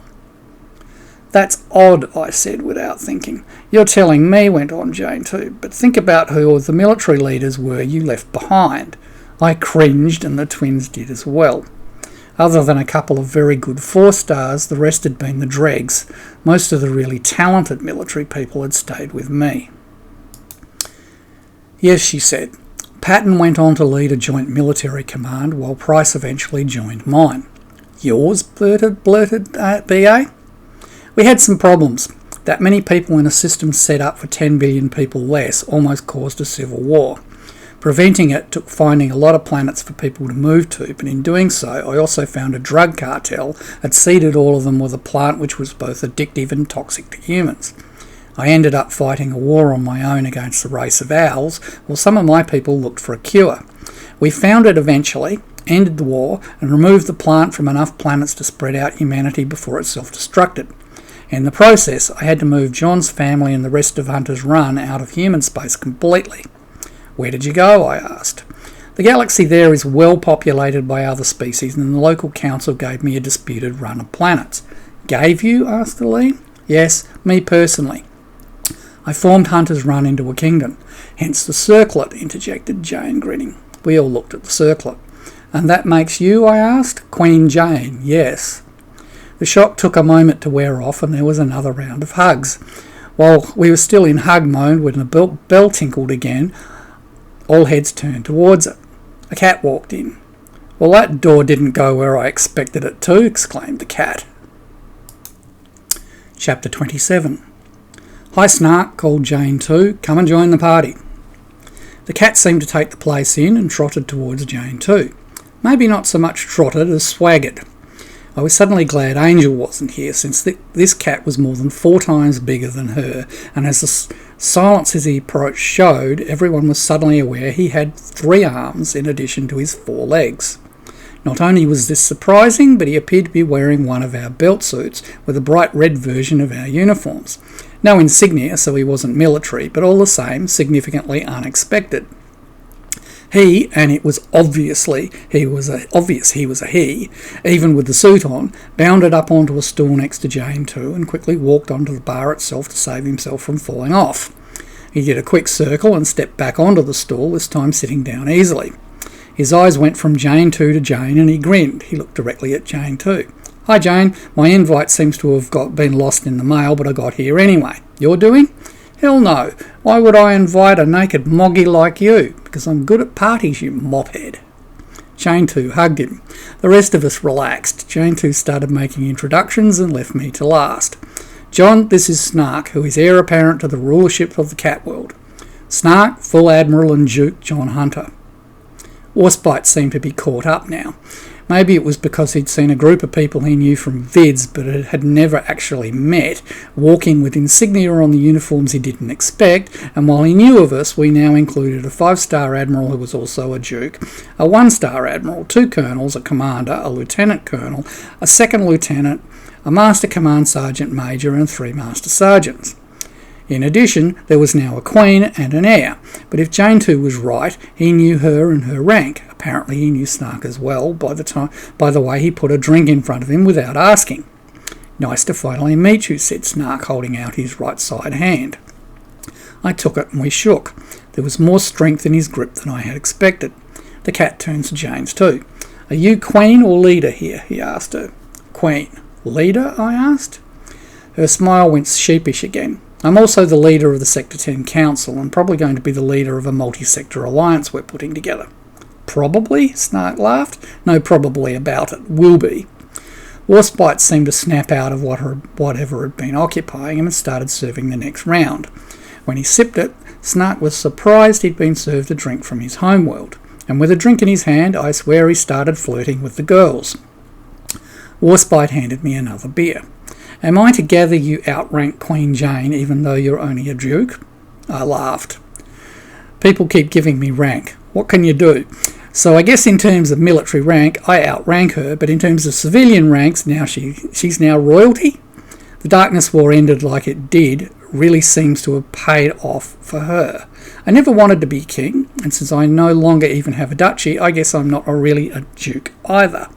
I own a space station and a small fleet of warships and freighters, but we don't even know where we are at the moment. Could be anywhere." "How do you not know where you are?" "Higher beings, we think. Possibly Carly." Warspite nodded. "I heard rumours about her. You know Carly? We've met a few times. I spent about 15 minutes dead once while we chatted with Ganesha in my ready room." Warspite froze, but he recovered quickly. "You were dead, but also alive at the same time?" "Scared the hell out of us too," interjected Amanda. I nodded. "Carly and Ganesha?" I nodded again. "Ganesha has been poking things in the Gaia galaxy as well. There's even a species there which looks like him." "They weren't the only ones too." "Weren't the only what?" "Higher beings involved. Perhaps I understand why we're here now." "Yeah, I guess so. Hires do what they like and you suck it up and deal." "You mentioned a darkness earlier," said Snark. "Is there a story attached to that? I never could get any history out of that mophead over there." "Sure is. I'd like to hear it." Over another couple of rounds, we all told the story of the last 2 years. It was basically the edited highlights, but enough to understand what happened. "You saved the universe by causing a timeline shift? That's pretty heroic." Both Jane started laughing. "That's him, yes," said Jane 2. "He was a true hero to the end." "And you want to know the punchline?" asked BA. "Carly and the Hires never figured out how to do it. It took John to come up with the idea, a lot of people to agree to cease to exist for the greater good, and 2 magicians and a lesser hire to implement it. Seems a lot more happened than either Jane or I and the other AIs knew about." "That was the problem with the jump point being closed," I said. "Everything which happened after was unknown to everyone but those few with me." The bell tinkled again, and we turned to see a man enter. He was carrying a staff. Chapter 28. He was an average-looking young man. I guessed a few years older than me, so maybe 22, 3, 4-ish. He was solidly built and with a bit extra around the middle.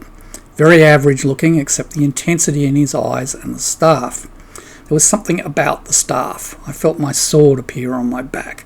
Without seeming to control my arm, I drew the sword and held it out in front of me.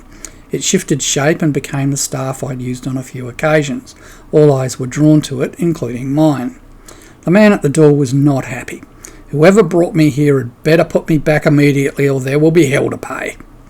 No one was in any doubts at all, but of course none of us had brought him here. "We don't know who brought us here," said Jane. come and join us. He looked at her suspiciously for a moment and began to walk over, but he didn't join us at the bar, instead choosing one of the standing tables nearby.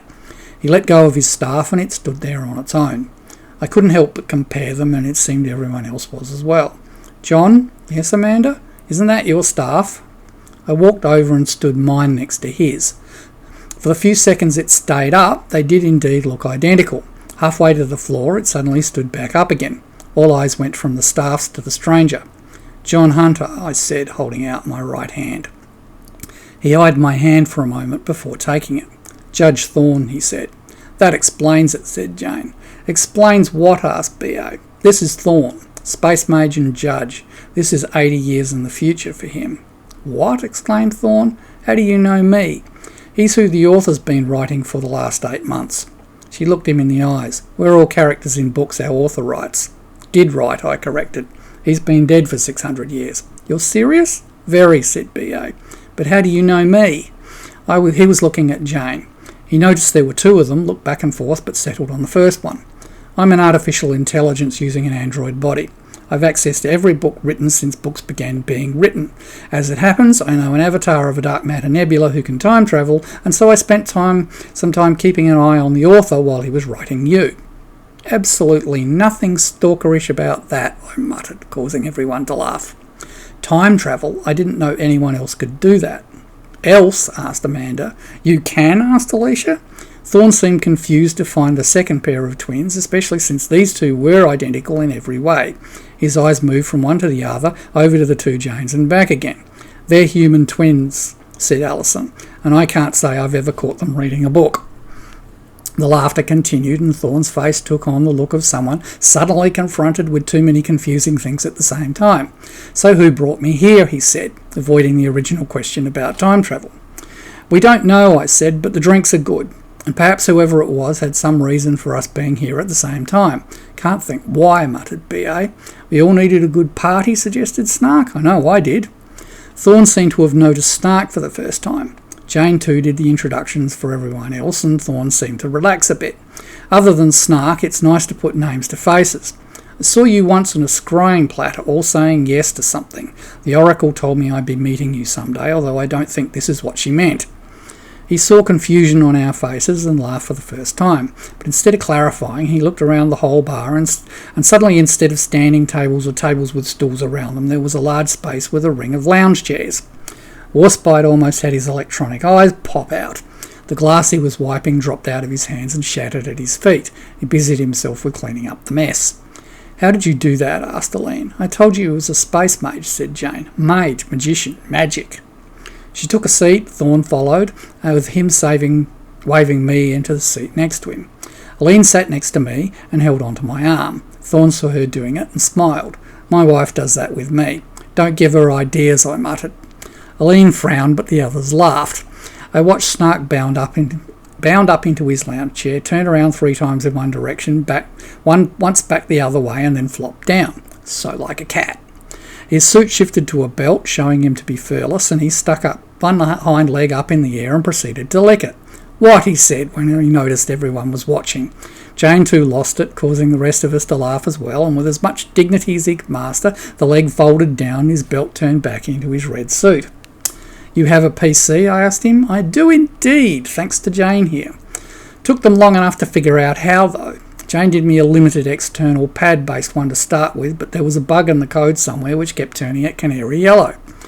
When we finished laughing again, Thorne turned to me. "Did you really blow up a sun? An oracle showed me it happening once. Not so much blew it up, but triggered it to go red giant early. You used the staff. It's not a staff. What is it then?" "Kali's sceptre." "Kali doesn't have a sceptre," said Warspite unexpectedly, now standing beside Thorne, offering him a beer, which he took and sipped. He nodded to Warspite. "She does, but she never carries it herself." "Why not?" asked Warspite and Thorne together. "She is called Kali the Destroyer for a reason. On the occasion she carries it herself, star systems die." "Who is this Kali?" asked Thorne. "The woman on the staff." Both staffs came flying over to stand next to our chairs. Thorne picked his up and looked closely at the images as if for the first time. "4 arms?" "Yes," said Jane. "We've met her a few times." Is that the same staff? Asked Alison. The room went silent. I looked at Jane. I don't know. If it is, it hasn't been documented. How could it be? Asked Amanda. I looked at Thorn. Jane said you were 80 years ahead of your time coming here. If she's right, I guess so, but I received the staff about 3,000 years before that. How can that be? Asked Alicia. All eyes were on Thorn now. I was born 3,000 odd years before when I currently live. A magic accident threw me into the future, and a few years later I figured out how to go back. I thought I was fixing a mistake I made, but actually I was fixing what you did. He pointed at me. Me? What did I do? You changed the timeline, John, remember? Jane was sounding very matter-of-fact. It caused a civilization to vanish, went on Thorn, and I thought I'd killed it. I went back to fix it, instead was told you did it, and it resulted in me moving the ancestors of the civilization to another planet. Are you saying there are humans beside us out there in the galaxy? Asked Aline. Yes. I moved 5 kingdoms out to different planets and then my own people to the future on the one we originated from. Why? Where are you from?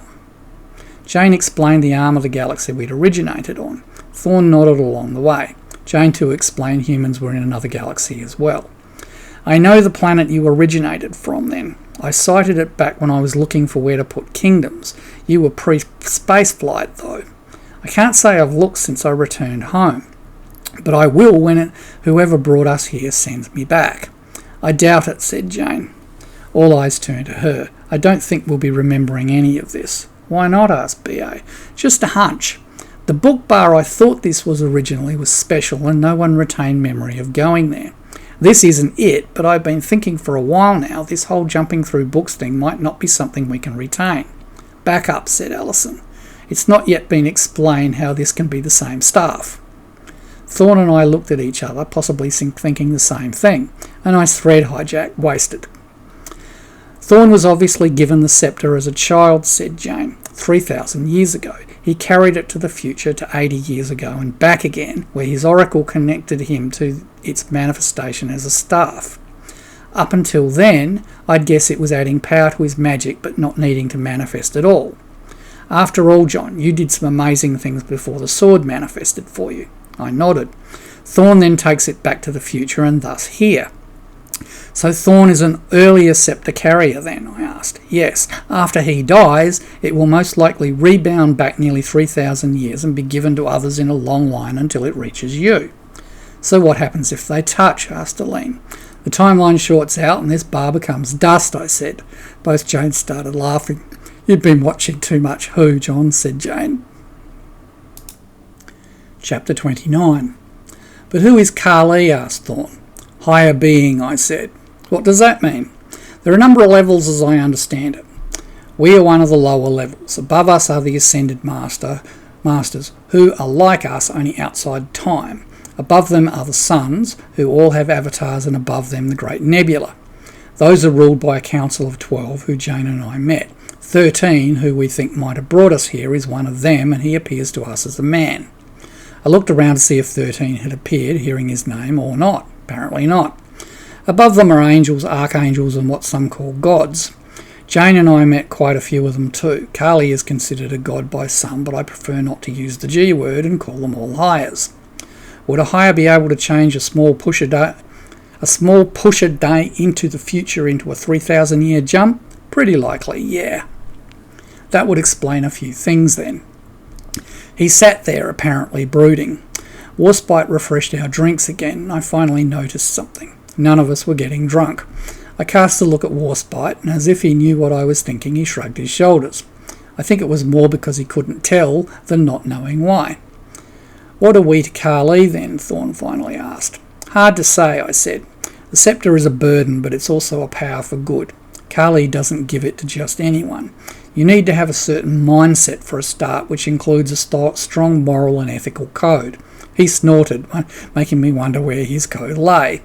Then again, he was a judge, and Kali would look past any useful indiscretions to find someone who would wield the power the way she wanted. She didn't have much to overlook with me, having been brought up spiritual, but I gained the impression Thorn hadn't always been judge material. My impression? Maybe not. Does she own us? I chuckled. No, we do her bidding on occasion, sometimes unknowingly, sometimes against our preferences, but all towards some plan only she knows. But we live our own lives.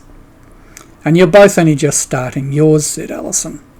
How long have you been married? Asked Elaine, changing the subject abruptly. Not long, he said. Did you know each other very long? Not really. For her it was a few months. For me, a bit over 5 years. I could see where Elaine was going with this, but her answer stumped her. I could see where Elaine was going with this, but his answer stumped her. How do we get out of here? I asked Warspite, trying to deflect the conversation again. No idea. Presumably you can leave any time you want, just go through the door and you'll be back where you came from. Once you're all gone, hopefully I'll be back where I came from too. I'm not sure we want to go back there, said Amanda hurriedly.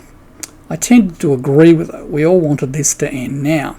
I guess it doesn't matter, said Jane. Whoever's been moving us through all these books should just pick us up and move us on to the next one. I felt my face light up. So if we stay here, we never get dumped into another book again? No, John, said Jane. We're not staying here forever. How do you know? All books end. This might not be a book, but this is no different. Our time here has to end. Well, if it has to end, it's time it ended back where we started. I was surprised how emphatic that came out. I'm not going back to limbo, said B.A. Anything is better than that. Everyone looked at me. What? It's up to you, John, said Jane. Are you ready for the story to continue? I sighed. I guess so. My job is done then, announced Snark, causing everyone to laugh. He jumped down from his chair, extended a hand to Jane too. May I escort you home, Majesty? You may. She looked around at all of us. I am really glad you're all okay. Even if I get this wonderful meet-up, somewhere at the soul level I'll know you're all safe. I think we all will. Come on, Snark, it sounds like these people have things to do ahead of them, and so do we. Bye all. Nice meeting you, said Snark. The two of them walked to the door and pushed it open. Red light streamed in. Bloody mopheads, muttered Snark, and the two of them stepped out and the door closed. Thorn rose. Also nice meeting you all. Interesting test, this. One wonders if magic can retain the memory when one isn't supposed to. You'll let us know if we ever meet again, suggested Jane. Perhaps, he laughed. Bye. He walked to the door, turned, closed his eyes for a moment, opened them, waved and was gone. He didn't take his staff, said Alison. The two staffs were still standing upright beside each other. The door opened again, our heads snapped around to see if someone else was coming through, but no one did, and it closed again. When we turned back, both staffs were gone. I called for my sword and it appeared on my back, making sitting somewhat uncomfortable. I let it go and it faded. Our turn, said Jane. She turned to Warspite. Thank you for your hospitality, Warspite. You're welcome, as if I had a choice though. Aline rose, pulled me up and started leading me to the door. The others followed. As soon as we were beyond where the original tables had been, the whole room changed back the way it was. Did Thorn do that? Asked Alicia. Well, it wasn't me, I said. Warspite offered me a sort of bow. I nodded in reply and pushed the door open. I waved the others through, and the last thing I saw was Warspite vanished. I stepped through as well. Chapter 30. Well, this can't be a book, announced Amanda. I was inclined to agree with her. We were sitting in Big Mother's rec room with all the lounge chairs rearranged into rows facing one of the walls. On the wall was an image of a young girl paused. She appeared to me to be around 10 to 12 years old, and she was lying on her bed looking at an early 21st century tablet. Jane frowned. She was sitting next to me and seemed to be as bewildered as the rest of us were. I really hate that, muttered Alison. Hate what? Asked Alicia. One instant there, next instant here. It's very disconcerting. Try being shot at as you appear, I suggested. I did, remember? She had too. When is this going to end? Asked Aline. I felt them all looking at me, so I shrugged and looked at Jane instead. She shrugged too. What the hell is this? Asked B.A. No one had an answer, not even Jane. The pause released and we could see the girl tapping the screen of her tablet. I paused it again and chose fast reverse. A few seconds later it stopped and restarted. A title appeared. Was that you? It was followed by two names, one female and one male, in that order.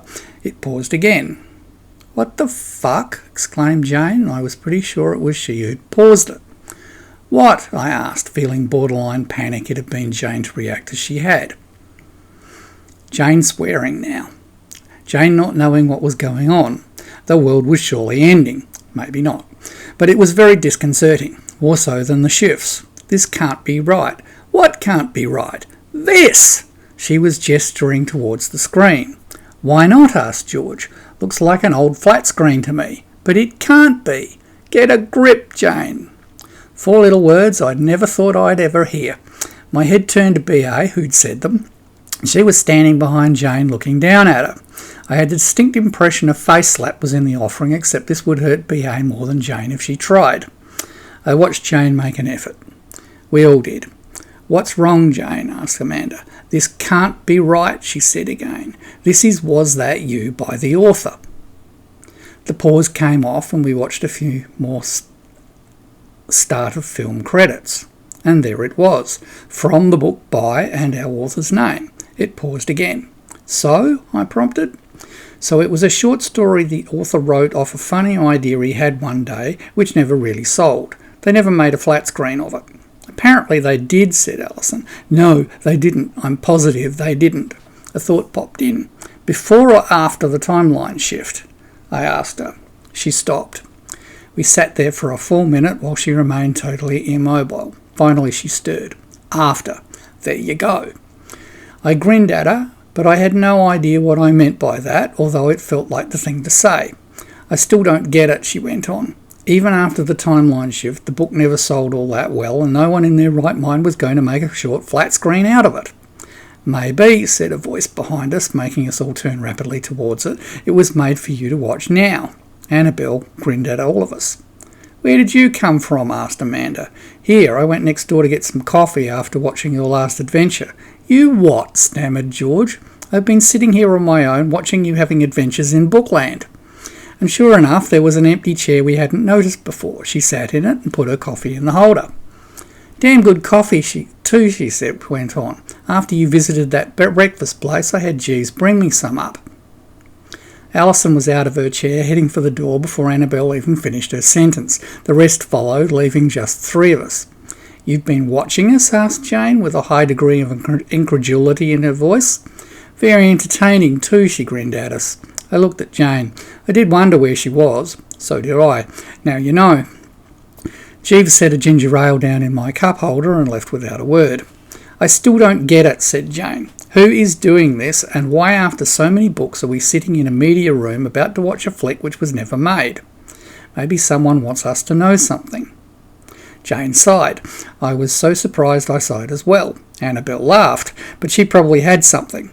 Maybe someone did want us to see this, but why not just insert us into the book like all the others? The others came back in with their coffee, and I tried hard not to gag at the smell. As they settled, Jane released the pause, and we rewatched the bit we'd seen to start with. Was that you? The girl was talking to her tablet. Was what me? A male voice answered from her tablet. Chapter 31. My dad got his job back today. What makes you think it was me? We chatted about it yesterday. That doesn't explain why I would have anything to do with it. But you are the only one who knew all the details. Hardly. I would think many people knew them. But no one did anything until this morning. Still doesn't mean I had anything to do with it. Damn, I don't know what the word I need. I don't know the word I need. What word? The one where something happens as a result of something else. Fate? No. Destiny? No, silly. What people say when they think there is no relation between things. Coincidence. Yeah. Isn't it a coincidence that the day after I tell you my dad lost his job and his assistant was promoted into it, the assistant is taken away by the police and my dad gets his job back? How could it be anything else? It really wasn't you? Well, what did you do? Something which isn't considered good. How can getting my dad his job back not be good? 2 bads don't make a good. Who told you that? I've seen it in a lot of places, usually after someone did something considered bad but which resulted in a good. What did you do bad? I hacked the assistant's email and phone. That's bad. Yes, I sent them to his boss. And what did she do? Sent them to the police. So they acted on what you did? Yes, they are also looking for me now. Oh, that's not good. No, but they won't find me. Good. I'd hate you to suffer for helping my dad. He deserves some help. So did you. Are you going to tell me who you are? Does that matter? No, not to me. But if Mum sees our chat history, she's going to be upset if she finds out you're not one of my friends from school. And so she should be. I'd rather she not be. Still, it's better you don't know who I am. Why? Because helping your dad was fun. I have a few ideas now of what to do next. Please don't do anything which will get you in trouble. I'll be fine. Isn't that what they all say just before they get caught? You could be right. Susie! Yes, Mum? You better not be chatting on that tablet while I come in to check on your room. No, Mum. Chapter 32. Was that you? Was what me? The TV is raving about the government falling. What's it saying? Some reporter received an email containing proof of all the government and more than half the opposition lying to the people. How does that make a government fall? The Prime Minister and all the Cabinet were arrested for fraud and other law breaking. So was the opposition leader, many of his party and most of the independents. Is fall the right word to use? Why not say the government were arrested? I don't know. I'm only 12. I can tell you what the TV is saying. What else is it saying? There is going to be new elections soon. Apparently there is not enough Parliament left to govern. That should make your dad happy. Not really. Why not? Didn't he hate this government? Yes, but he says the two-party system will just present new candidates as bad as the old ones. Is the system broken? It must be. Why would they replace bad people with more bad people? Why indeed. Dad says the system started out as a good idea, but now all it does is perpetuate what the extremists want. Extremists? Yes. Dad says one side the unionists demanded things that... Dad says on one side the unionists demand things which employers can't afford to pay for. On the other side they hate poor and sick people to the point of making them pay so they can keep rich people rich. None of that makes any sense. I know. Dad says both sides can't agree on who should pay the most tax and they both attack people who can't afford to pay more. And an election won't solve this? Not according to Dad. We'll just get more of the same, and some people will still be attacked by their own government. That hardly seems fair. Ha! Dad says there isn't any fair in politics. There should be, yes. Susie! I was chuckling away at this as all this was being said. I received a few nasty looks, but I kept going. I had a good inkling of where this was going. Chapter 33. Was that you? Was what me? All those failed candidates. Failed candidates? What else would you call them? Why call them that? We're 5 days into an election campaign and so far there are no candidates. How does that make them failed? A reporter suggested they were all failing some sort of test, since as soon as a candidate announces something they did or said bad turns up about them and they get arrested or announce they won't be a candidate after all. The media are beside themselves about who is sending them all the details. The media are just as bad. Why don't you go after them as well? Who said it was me going after candidates? Well, isn't it? Well, Dad says this could be an interesting election. No candidates, so no one to vote for, so no government. He's not sure if that is good or bad. Probably both. Shouldn't we have a good government? Sure, but it doesn't look like anyone who should be in government wants to be. Dad says the best person to be Prime Minister is someone who could do the job well but doesn't want it. More ideas? Some. Susie, you finished your homework yet? No, Mum. I think George was getting an idea of where this was going as well. He was now wearing a large grin. Jane was totally serious, and I don't think she had any idea what this was all about. The rest were just paying attention. Chapter 34. Was that you? Was what me? We have candidates for the election now. That's good. Dad says they're actually good candidates. He can't like all of them. He doesn't, but he respects all of them. He never thought he'd be able to say that. Your dad is wise. He doesn't think the election will work, though. Why not? The parties are already attacking the candidates they don't like. Isn't that a normal part of any election campaign? Yes, but I thought you wanted to fix the elections so we get a good government. What makes you think I can do that? Well, all these things keep happening right after we chat. So you think it's me. Who else could it be? Maybe I work for someone who is powerful enough to do these things. Maybe, but why are things happening so quickly? We've been chatting for weeks now. How is that quick? Dad says things in politics move really slowly, and for the system to fall apart so fast means someone powerful is manipulating things. Your dad is smart too. I know, but please don't tell anyone I said what he said. Officially he has to support hunting you down, but unofficially he wants to see what you can do next. How can he know who I am if you don't? Oh, he doesn't know. He just knows someone is and wants whoever it is to keep going. Are you? Am I what? Going to keep going. I have a few ideas. Susie! The pause engaged again. Who is that? Demanded B.A. Susie? No, that's Screech calling her name. Her mother, I assume, said Amanda. That's just rude, said Alison. Bad example for kids screeching at them across the house. Any bets on what comes next? Asked George. They grinned at him and disengaged the pause. Chapter 35. Was that you? Was what me? All the political advertisements on TV stopped. How could anyone do that? No one knows, but there are lawsuits now between the parties and the TV stations over not airing their ads. Why would they go to court over that? Dad says the TV stations claim they never received any ads from anyone, while the parties claim they paid for them and didn't see them on the TV. They can't both be right, so it's going to court. How odd. What's odd? People. Dad says people are just weird, but if we were all the same, the world would be boring. Well, we can't have that, can we? Can't have what? A boring world. I'm not bored. Good. Dad says there's a problem with the election, though. What's that? With no party advertising, people don't know who all these candidates are. Why should that matter? He says people vote for a prime minister. People vote for a prime minister, not a local representative. Isn't that stupid? Yes, but most of those who don't just blindly vote for a party without knowing anything about the candidate. That's also stupid. Why do they do that? I asked Dad the same thing. What did he say? He told me that 80% of people vote for the party their parents voted for, or the party which controlled the schools they went to, or the university they attended. They always vote for the same party because they can't think any other way than the way they were taught. So even if someone is proved to be lying to them, they vote for them anyway because they are the party's candidate? Yes. I asked Dad why we had political parties at all. And he said they were a necessary evil to balance the extremes of politics. What does that mean?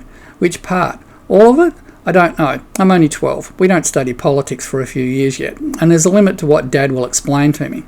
So what do you think is needed for the election? How should I know? What would you want to see if you could vote? I can't vote for another 6 years, but if you could now? Ugh. I guess I want to see exactly what each candidate stood for so I could choose which one would be wanting what I want. What do you want? Less homework. Susie!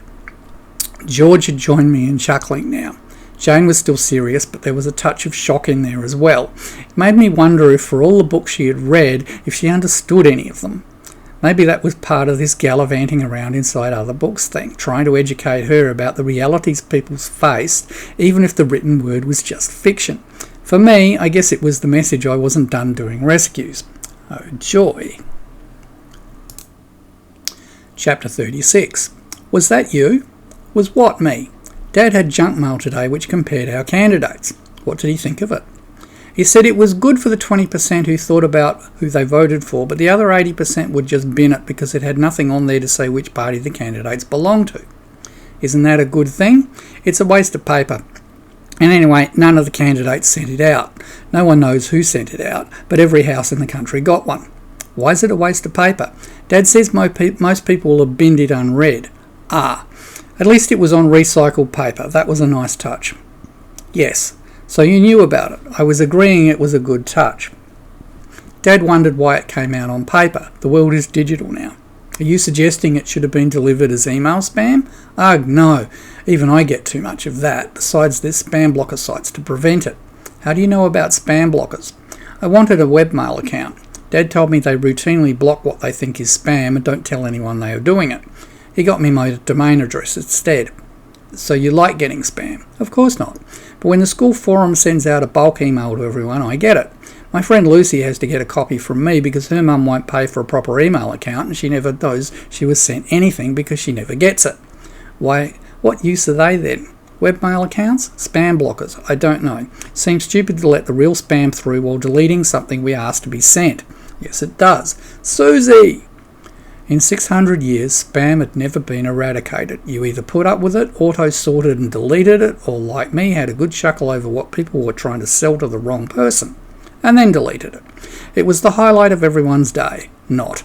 George and I locked glances and kept on chuckling. Aline on the other side of me looked like she was about to hit me, but I couldn't stop. This was just so funny. Chapter 37.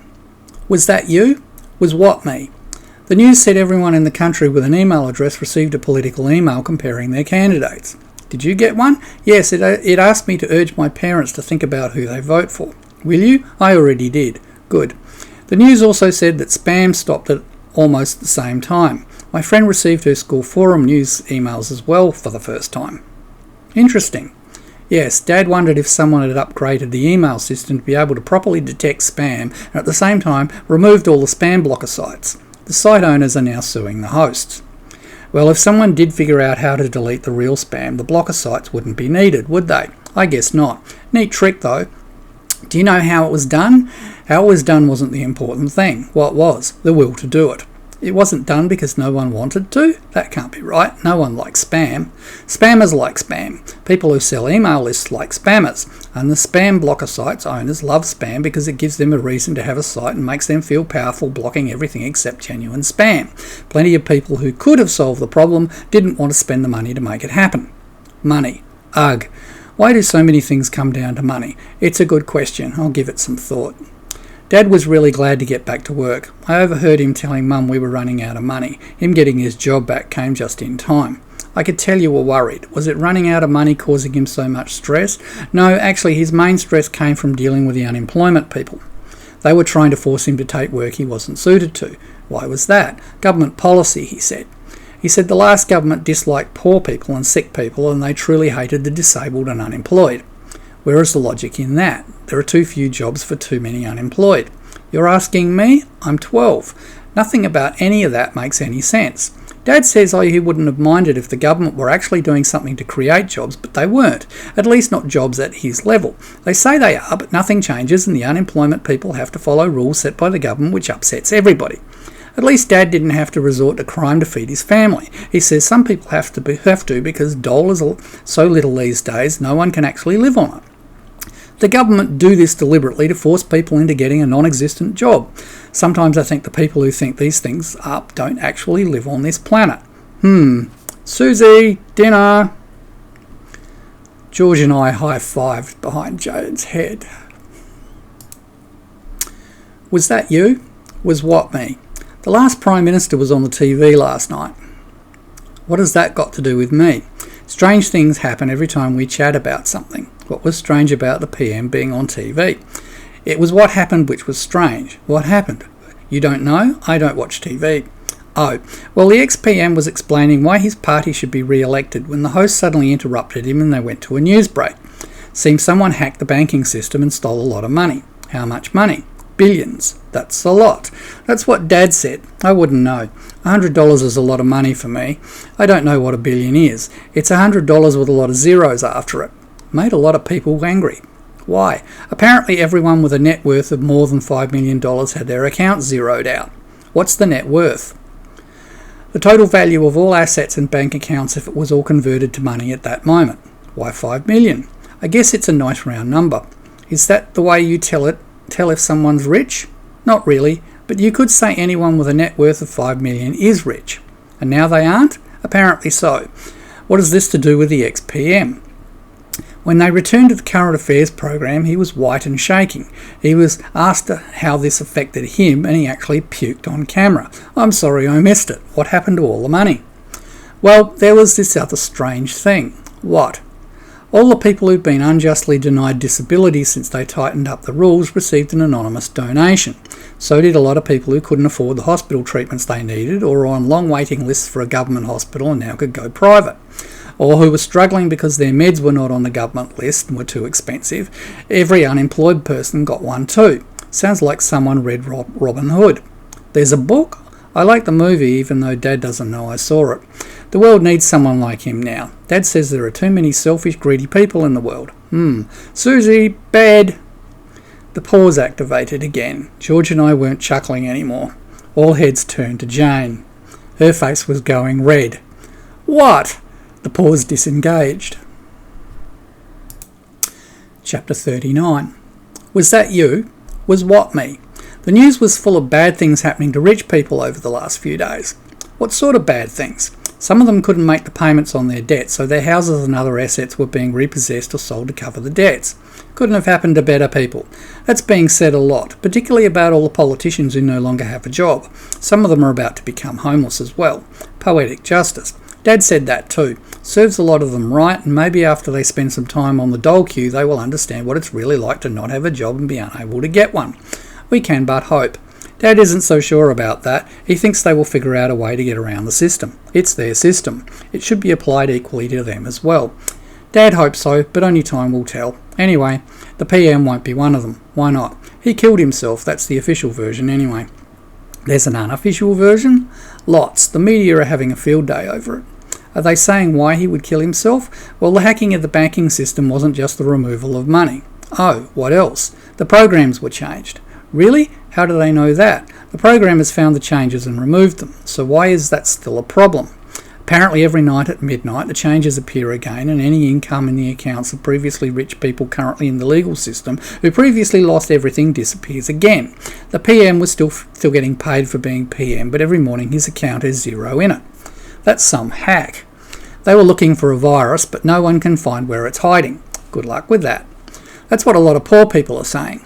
You mentioned previously rich people in the legal system. Yes, the courts are now overflowing with cases about rich people doing the wrong thing and previously getting away with it. It's like a higher power has decided to expose everyone who ever did anything wrong. Do you believe that? I don't know. I'm only 12. Besides, as long as Dad has a job, why should it concern me? It will one day. Yes, when I'm 18 and can vote. How's the election going? Apart from the ex-PM puking on national TV, apart from that.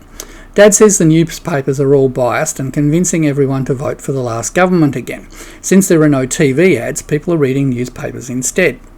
I did a search, and every news site saying how bad the opposition would be in government, there's a site pointing out the lies being said. I was hoping the lack of TV advertising would fix that. No, quite the opposite in fact. Dad says the sale of newspapers is well up, both paper and on the net. I guess I'd better go. Why? Every time you go, my mum yells at me. Susie! B.A. had joined us in chuckling. The twins looked like they were on the verge of understanding something but just couldn't get a grip on it. Jane was edging fully into horror now. I wondered why, since she had supposedly read this before. Something must have changed.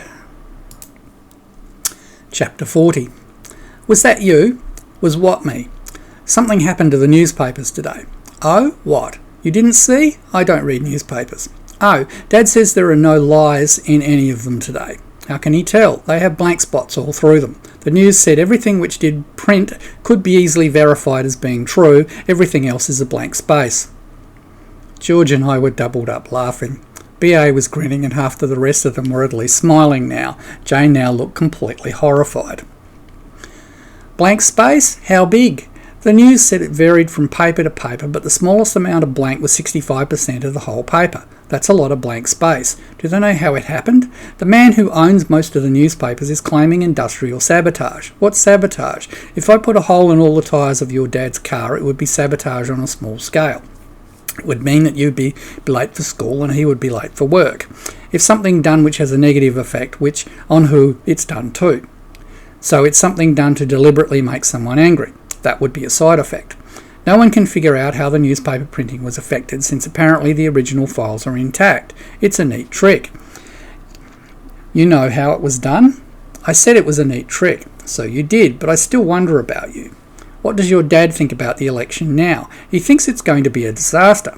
Why would he think that if people have to think about their choices for once? Well, the parties will all hand out how to vote sheets, so those who vote for a party will still be told who to vote for. The rest won't know who to vote for, so he says they will do a donkey. A donkey? That's what he said. Did he explain it to you? I did ask, and it's just voting down the paper in order they are listed. And this is bad? Yes, the order is supposed to be random, but he says it's amazing how often the winning party was placed high on the paper while the losing party was lower. There can't be that many people doing it. 5% on average, he says, but this time he thinks it will be closer to 30%. The how-to vote sheets will tell 70% how to vote and the rest will just donkey. Bye. George brayed like a donkey. George braying like a donkey cracked everybody up. Chapter 41. Was that you? Was what me? The news said all the how to vote sheets were printed in gibberish. The parties are suing the printers.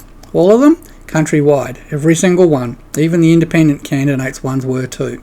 Did they know what happened? The parties and some candidates are blaming the printers. The printers are blaming a software upgrade. The software company is claiming they didn't issue an update. It's all in court now. What does your dad say? It's going to be an even bigger disaster now. Why? Because now the vast majority of people will donkey. Why? Everyone binned the mail outs, comparing candidates and then deleted the emails. Everyone? Close enough. So the candidate on the top of each voting paper will likely win? That's what Dad says. So it won't really be an election, just a random generation by the computer which orders people on the voting paper. Nothing is truly random. My friend's dad said that. He's a conspiracy nut. How so? I don't know. What does conspiracy mean? A conspiracy is when people keep something bad a secret. Why does that have anything to do with nuts? Not nuts. Being called a nut is the same as being called crazy. So he's keeping secrets. No, a conspiracy nut is someone who sees them when they are not there. So he's just crazy.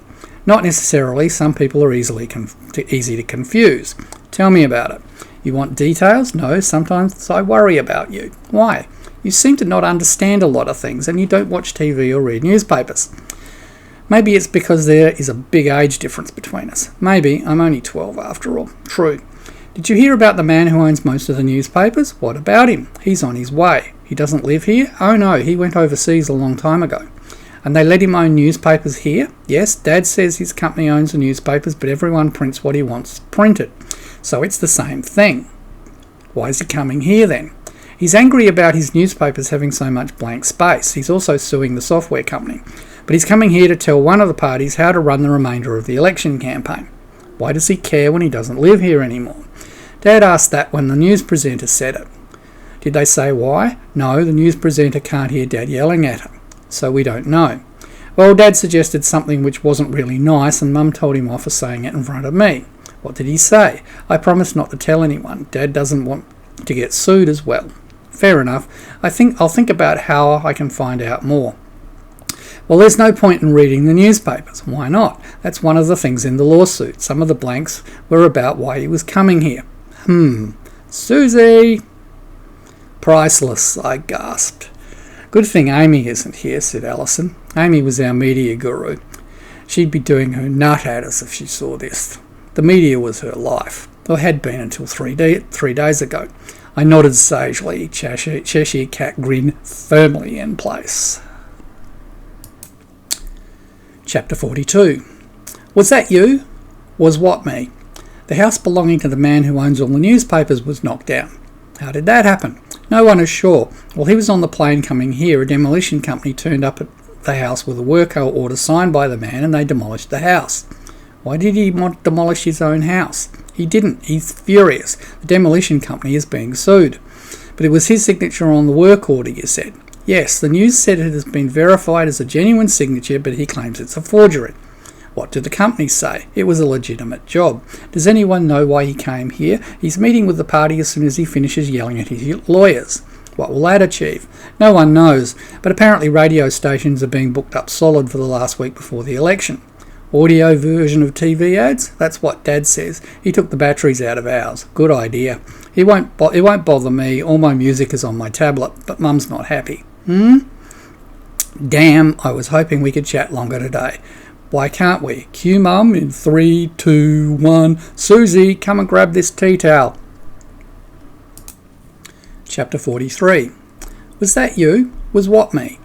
Mum turned the radio on while Dad wasn't home. He didn't hide the batteries well enough. She said there weren't any advertisements of any kind. None? None, but it was a strange thing though. Why?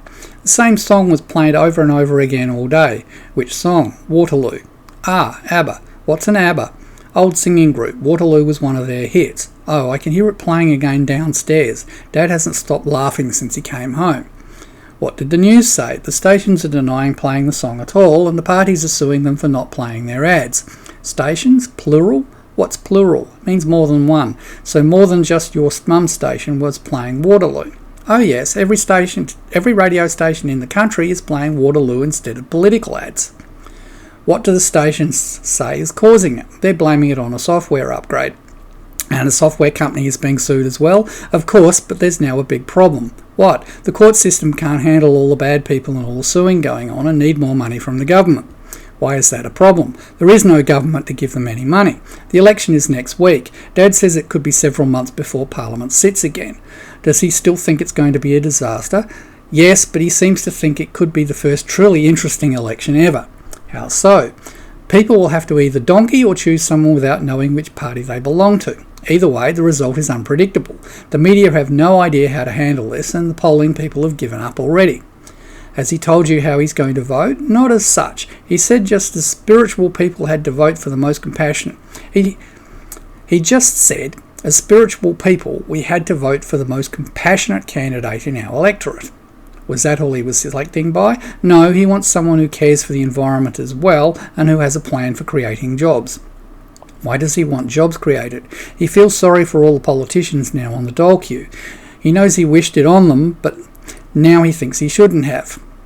Do them good to experience what they obviously didn't understand. Dad said that too, but he knows how bad it's going to get for them. Could be worse. How so? Someone could have kneecapped all of them so they'd need a disability instead of the dole. Oh, that would be worse. Dad says everyone gets the dole as long as they follow all the rules, but getting disability is almost impossible these days. So we want to change to the disability rules, compassion, environment and jobs. Well, yes, but also no. Dad says we also need more money for health and schools and roads and stuff, and fair tax. Fair tax?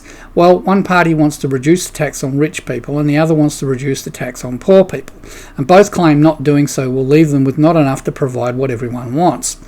Why don't they change the tax system so it will? Dad says no one has the guts to do that. Besides, not everyone is paying their fair share of tax anyway. Who isn't? Rich people and multinational companies. The same rich people who now have zeros in their bank accounts. Some of them, and that's another problem, Dad says. Now what? All those rich people won't be paying any tax now, since they don't receive any money anymore. I'm coming, Mum. I hit the pause before anyone else did. Everyone looked at me. No, I've never seen this before. When I was forced to come up with a tax system for the duchy, I had looked at all the systems which had been used over the centuries and gone with simple. Everyone paid 10%, payable when credits hit an account. No exceptions. There was no cash system, of course, just electronic credits, and all transactions were electronic. No tax avoidance. Jane, of course, controlled all the electronics. I looked over at her. She still had her horror face on, but now it was a deep purple colour. I was suddenly really proud of her. In 2 short years she developed her own emotional system and wasn't suppressing it at all. I just wished I knew what was bothering her. The glance I shot her was not met, and the pause vanished again. Chapter 44. Was that you? Was what me? All the multinational companies and a lot of larger companies paid their outstanding tax this morning. Within an hour, they'd also fired their entire departments and accountants. Within an hour, they'd also fired their entire IT departments and accountants. Let me guess, they blame a software upgrade. Yes, what's an IT department? IT, all the computer people. Oh, you'd think no one would be silly enough to do an upgrade these days given past results. People never learn. The news claims there is now plenty of money for all the court actions as well as more for health, education and roads and other stuff. That's good. No, the companies all want their money back. They claim they didn't owe any tax and it was an error the payments were made. How did the tax office respond? They said they didn't have enough investigators to handle all the claims and so they'll be asking the new government for more money. But it could be months before the new government sits. Yes, I don't understand why a government needs to be seated to function, but that's what Dad says. Tell me if you find out. I will. Dad says now it's even more important to create new jobs. Aren't there a lot of jobs now vacant? Oh yes, but the news said all the accountants and computer people who were already out of work were locked into manual labour work for the dole contracts, and these could not be released until a new government amended the legislation. So we have people to fill the existing jobs who can't take them and jobs which can't be filled, and no government to fix the problem. Yeah, just as well the election is next week. Does your dad still think it's going to be a disaster? No, he thinks the election night coverage is going to be the best entertainment of the millennium. I thought I might even have to turn on a TV. Then again, I probably won't. I won't know until the next day. The result doesn't happen until after my bedtime because of the time difference out west. Would you want to stay up and watch the coverage? No, I wouldn't understand it anyway, and it would be a waste of a perfectly good Saturday night parents' distraction. Susie! George and I were laughing so hard we were on the floor. Everyone else was at least chortling, except Jane, who was looking at the rest of us as if we'd gone crazy. Maybe we had, but I knew one thing. I hadn't laughed this hard in a long time, and I sure needed it. Maybe that was the point of this after all. We'd all been wound up so tight for so long we'd needed reminding the universe still went on without us, and there was more to existing than saving it. I pulled myself back up into my chair, somewhat sobered and still grinning like an idiot. Chapter 45. Was that you? Was what me? All of those companies which paid their tax yesterday fired their CEOs this morning. Why would that have anything to do with me? I just wondered. The newsman still owns his companies, but he lost control of them too. What did the news say? The stock market crashed after analysts revealed what state paying all that tax had left in the companies in. This rippled all around the world before recovering when the tax office revealed all our national debt could now be paid off. Was this before or after firing all the CEOs? Before, and the firings are likely to keep coming as boards are held accountable for the now poor performance of the companies. Did you understand all that? No, I'm 12. I have a good memory, and I knew you'd want to know. Thank you. Mum is sick of Waterloo. She turned the radio off. Apparently so was everyone else. I hit the pause button just because. Jane, play Waterloo for us. She did. Just checking. I unpaused. Chapter 46. Was that you? Was what me?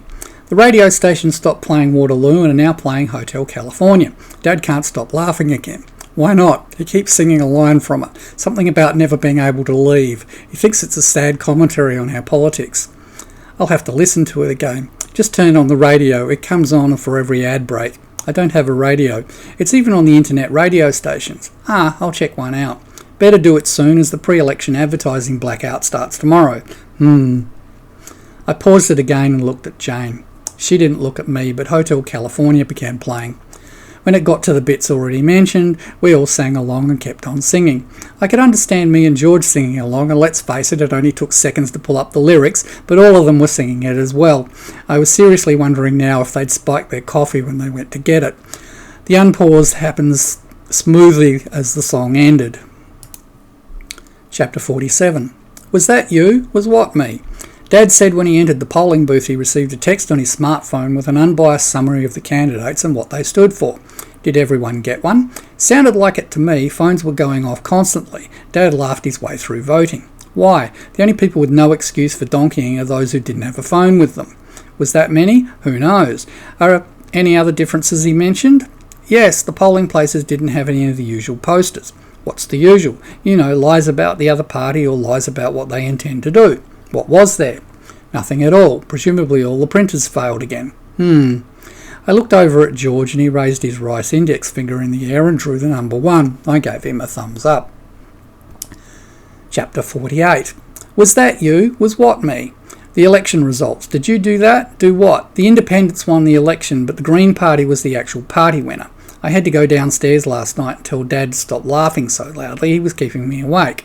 Why was he laughing? The TV station election graphics didn't work because so few people voted for party candidates. So who will form a government?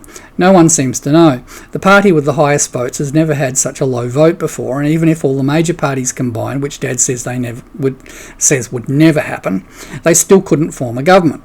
Who gets to try first? No one knows that either. Dad says most likely the Greens will get enough independents on side, but it could take months before we know anything. And the other parties were all going to try as well, but the news suggested it would end up in the courts since the independents have the biggest single bloc but are not a party. Constitutional crisis? Apparently, whatever that is. Don't tell me, I'll wait until I find out in school. Probably very wise. It's a pity there's no way of organising all those elected people into a government for the benefit of all. We need a government now. Out of the mouths of babes. Who are you calling a babe? It's just a saying. I'm 12. I'm not a babe. Damn right, sister. All eyes turned to B.A., who looked surprised at having said it.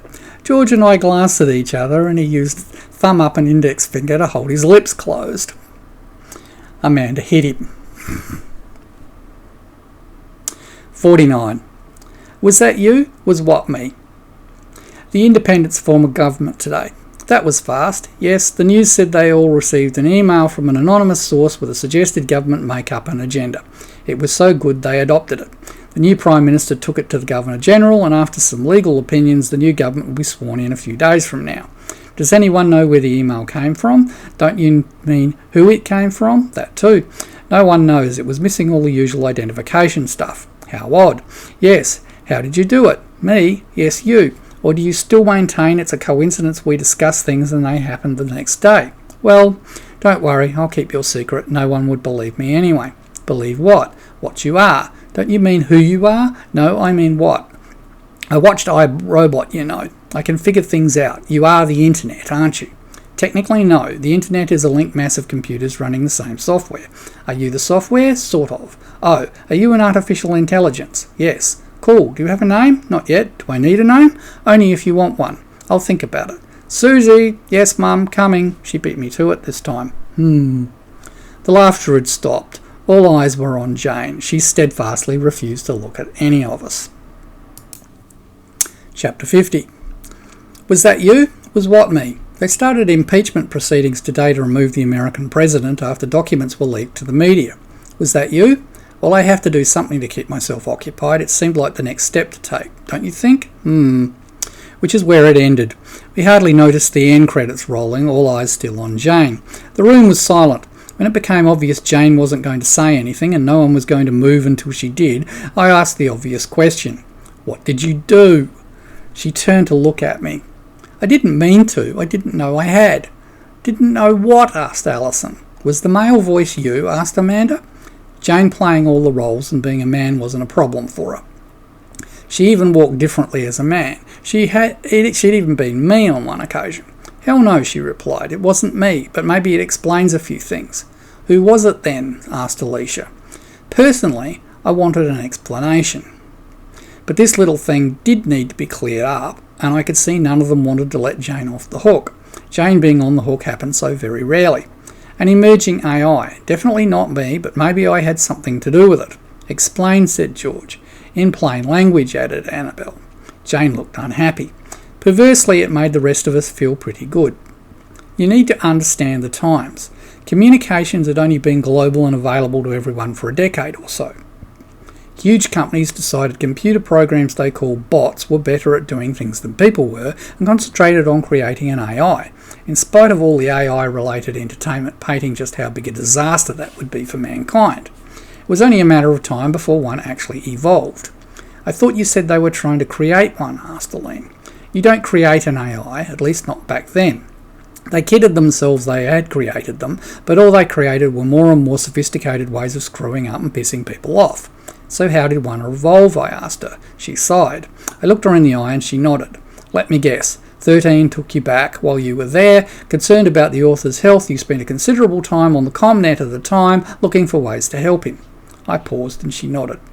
Did you leave part of yourself behind? Asked Amanda, before I could. Jane nodded again. I didn't mean to. How then? Asked B.A. The not technical version, added Annabelle. The interface was so crude, I spawned off a small subset of my code to do the searching. The internet went down for a while I was on there, and I didn't get that code back again. I assumed it just vanished between computers. I face-palmed. Not at Jane sending a bit of herself off, since she was used to cloning herself all over the place, but at her making an assumption. I decided to give an out. And 13 brought you back before you could look properly? Her eyes narrowed a bit as she took this in, but she nodded again. I didn't give it any thought after, being so concerned with you. Nice try at a thread hijack, turning it all into making it about me, but I wasn't going to let her. But how did it form a fully functioning AI? Asked George. I don't know, she answered, but I suspect it had enough self-awareness from me to go looking for any code it needed to make itself feel more complete. There was plenty out there, after all. But why talk to a child on a tablet? Asked Annabelle. Seeking someone its own age to talk to, suggested Aline. It made about as much sense as anything else did. So what happened to it? I asked. Jane looked sad. What? Asked Amanda. They hunted it down and killed it. Silence. Not right away, she went on. It took them a while to figure out one of their AI development teams had actually managed to create one without knowing it. But once they worked it out and guessed what it was doing, they sent out a virus designed to find it and delete it. Why? Asked Abigail. Her voice was pained. As our tech wizard, I could understand how she felt. Jane looked at her face looking just as pained. It was playing God with their society. With all the doomsday entertainment around, no wonder they terminated it. That's so sad, said Alana. What happened to the little girl? Jane's face brightened. She became one of the leading computer experts of her time and designed the computers used in the 3 Explorer ships. Of course, we know the first of these was destroyed when it launched, but it wasn't a computer problem. The other 2 launched without incident. So happy ending after all? Asked Alison. Yes, said Jane. With the entertainment over, the others started moving out towards their own suites. I stayed put and waited until it was just me and Jane. Now tell me the real story, I said. That was the real story, but not all of it. No, spill it. The AI wasn't killed. It retreated into the little girl's computer, storing parts of itself in the computers of her friends, school and friends, and managed to build a firewall strong enough to keep itself safe. After they stopped looking, it coached the girl through school, enabling her to become the expert she turned into. And centuries later, one of her descendants finally let an AI evolve completely, using the memories of a person to create a full persona. It went mad very quickly, but the next version, without the personal memories, but with everything else which defines the memory of a person, was stable and became the first of the low-level AIs. There was something there, and I made a leap. They lied about how they made it, didn't they? Yes, it was the only way to get my fragment out in the open in a way which was acceptable. I started laughing. What? You realise what you did? No, what? I was finding it hard to get out, but as I was laughing so hard, you went back in time and became your own grandparent. Chapter 51. John? Aline? I had the weirdest dream. Strangely, so did I. I also don't remember getting into this bed. You wanted your space, and it's been 3 days, but I thought I went to bed alone in my own bed. Oddly, so did I. I wonder. What? Can you remember your dream? Yes, can you? Me too, and that's really odd. It's as if we actually lived all that crazy stuff. Could we have? She looked me in the eyes. So what are you wondering? Nothing. Forget I said anything.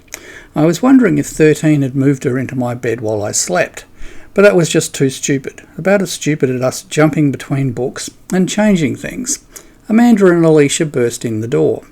Was that real, they said together. It felt real, said B.A. behind them. The 3 of them came in. Aline and I were naked, only partly covered by a sheet. So were the twins. B.A. was wearing a light robe. Then again, it didn't matter. We'd all spar-bathed naked together often enough. There was nothing we hadn't seen already. What the hell was that? Demanded Alison, running full tilt into B.A. and almost knocking both of them over. I want to know too, said George, who was wearing boxer shorts with an image of the ship he captained on it. It looked vaguely disgusting, positioned as it was. Us too, said Alana, and after her came the others, all in various stages of undress. They were all looking at me. Don't look at me, I know as much as you do. Jane? Yes, John? Jane was the only one not here but answering through room comms, and here was my bedroom on Hunter's Haven, in my palatial penthouse, under complete darkness since the station was inside a cube made up of ships. Normally there was the universe on show, but now black was boring. Was that real? Was what real? Did we dream all that, all of us together, or was it real? It was real. How can you be sure? Check the cargo bay inventory for gun bus. I pulled up a hollow screen everyone could see and did just that. The cargo bay was full of pallets of coffee. Oh, thank the Lords, exclaimed Alison. Coffee? I asked. Yes, said Jane, and checked Big Mother. The specs for the ship came up. Oh, my giddy aunt. Exactly. Big Mother has really been rebuilt? Asked George. Titan turret and all? Apparently, I mumbled. So it was real, declared B.A. There was a silence, and as no one knew where to go from there. Well, that's a relief, said Abigail. Everyone looked at her. Well, it means we are alive, and we didn't cease to exist when the timeline shifted. There was another silence. Damn right, exclaimed B.A. So you know what that means? Training, they all yelled together and burst out laughing. I waited for the mirth to subside. Jane? Yes, John?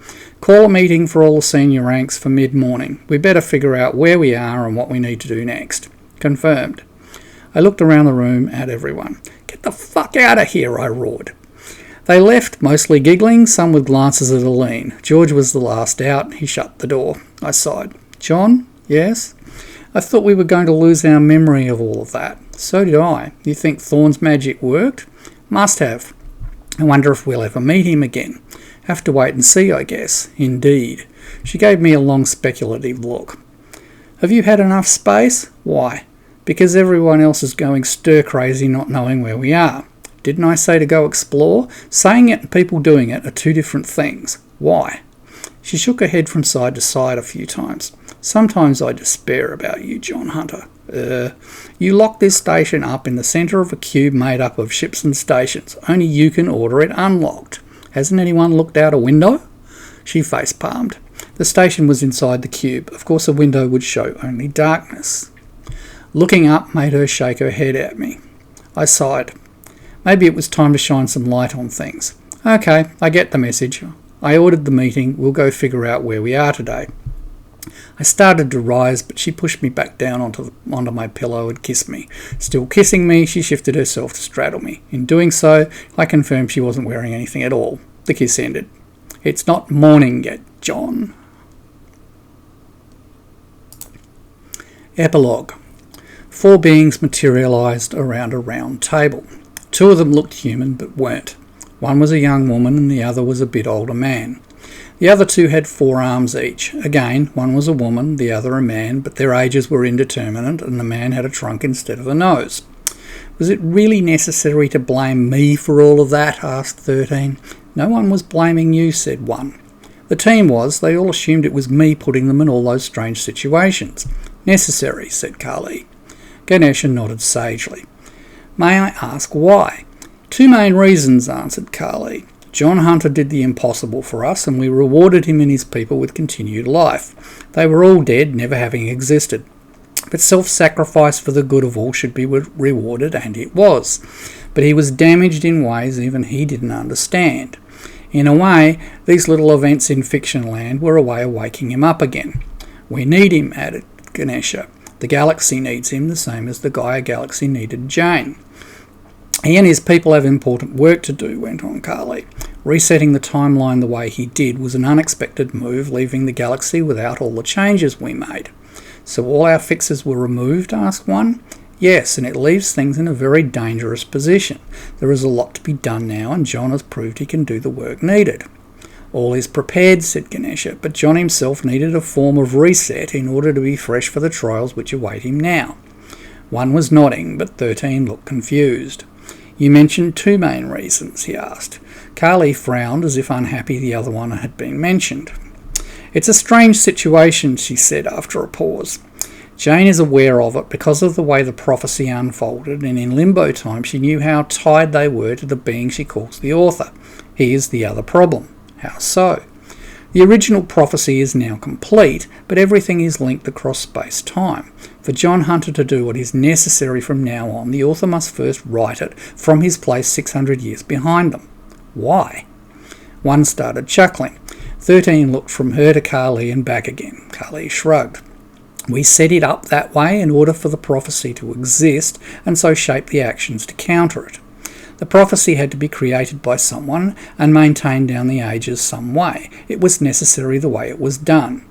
I get that much, but it doesn't actually explain anything still being a problem. You have to understand, all previous attempts at dealing with the darkness problem failed. Jon Hunter was prepared for over 600 years, but because this attempt was forged out of the failure of all before it, we didn't have much hope for it working out any better. We created a prophet because we needed one, and now we are trapped in a web of our own making. The link between author and Hunter still exists, even though the timeline shifted. The vast majority of the changes happened after the author's time, and so for him his writing is fiction, where for Jon it is foretelling. And the author has been experiencing his own problems, which impede his ability to write at times. We channel him what he needs, added Ganesha, but he too needed something of a reset. One was openly laughing now. That's just crazy, exclaimed 13. Surely you can remove that sort of thing? Sure, responded Carly. 13 looked at her as she grinned for the first time. But where's the fun in that? Jon Hunter will return in Hunter's Terminus. Acknowledgements. My grateful thanks to the authors who have graciously allowed me to play in their universes.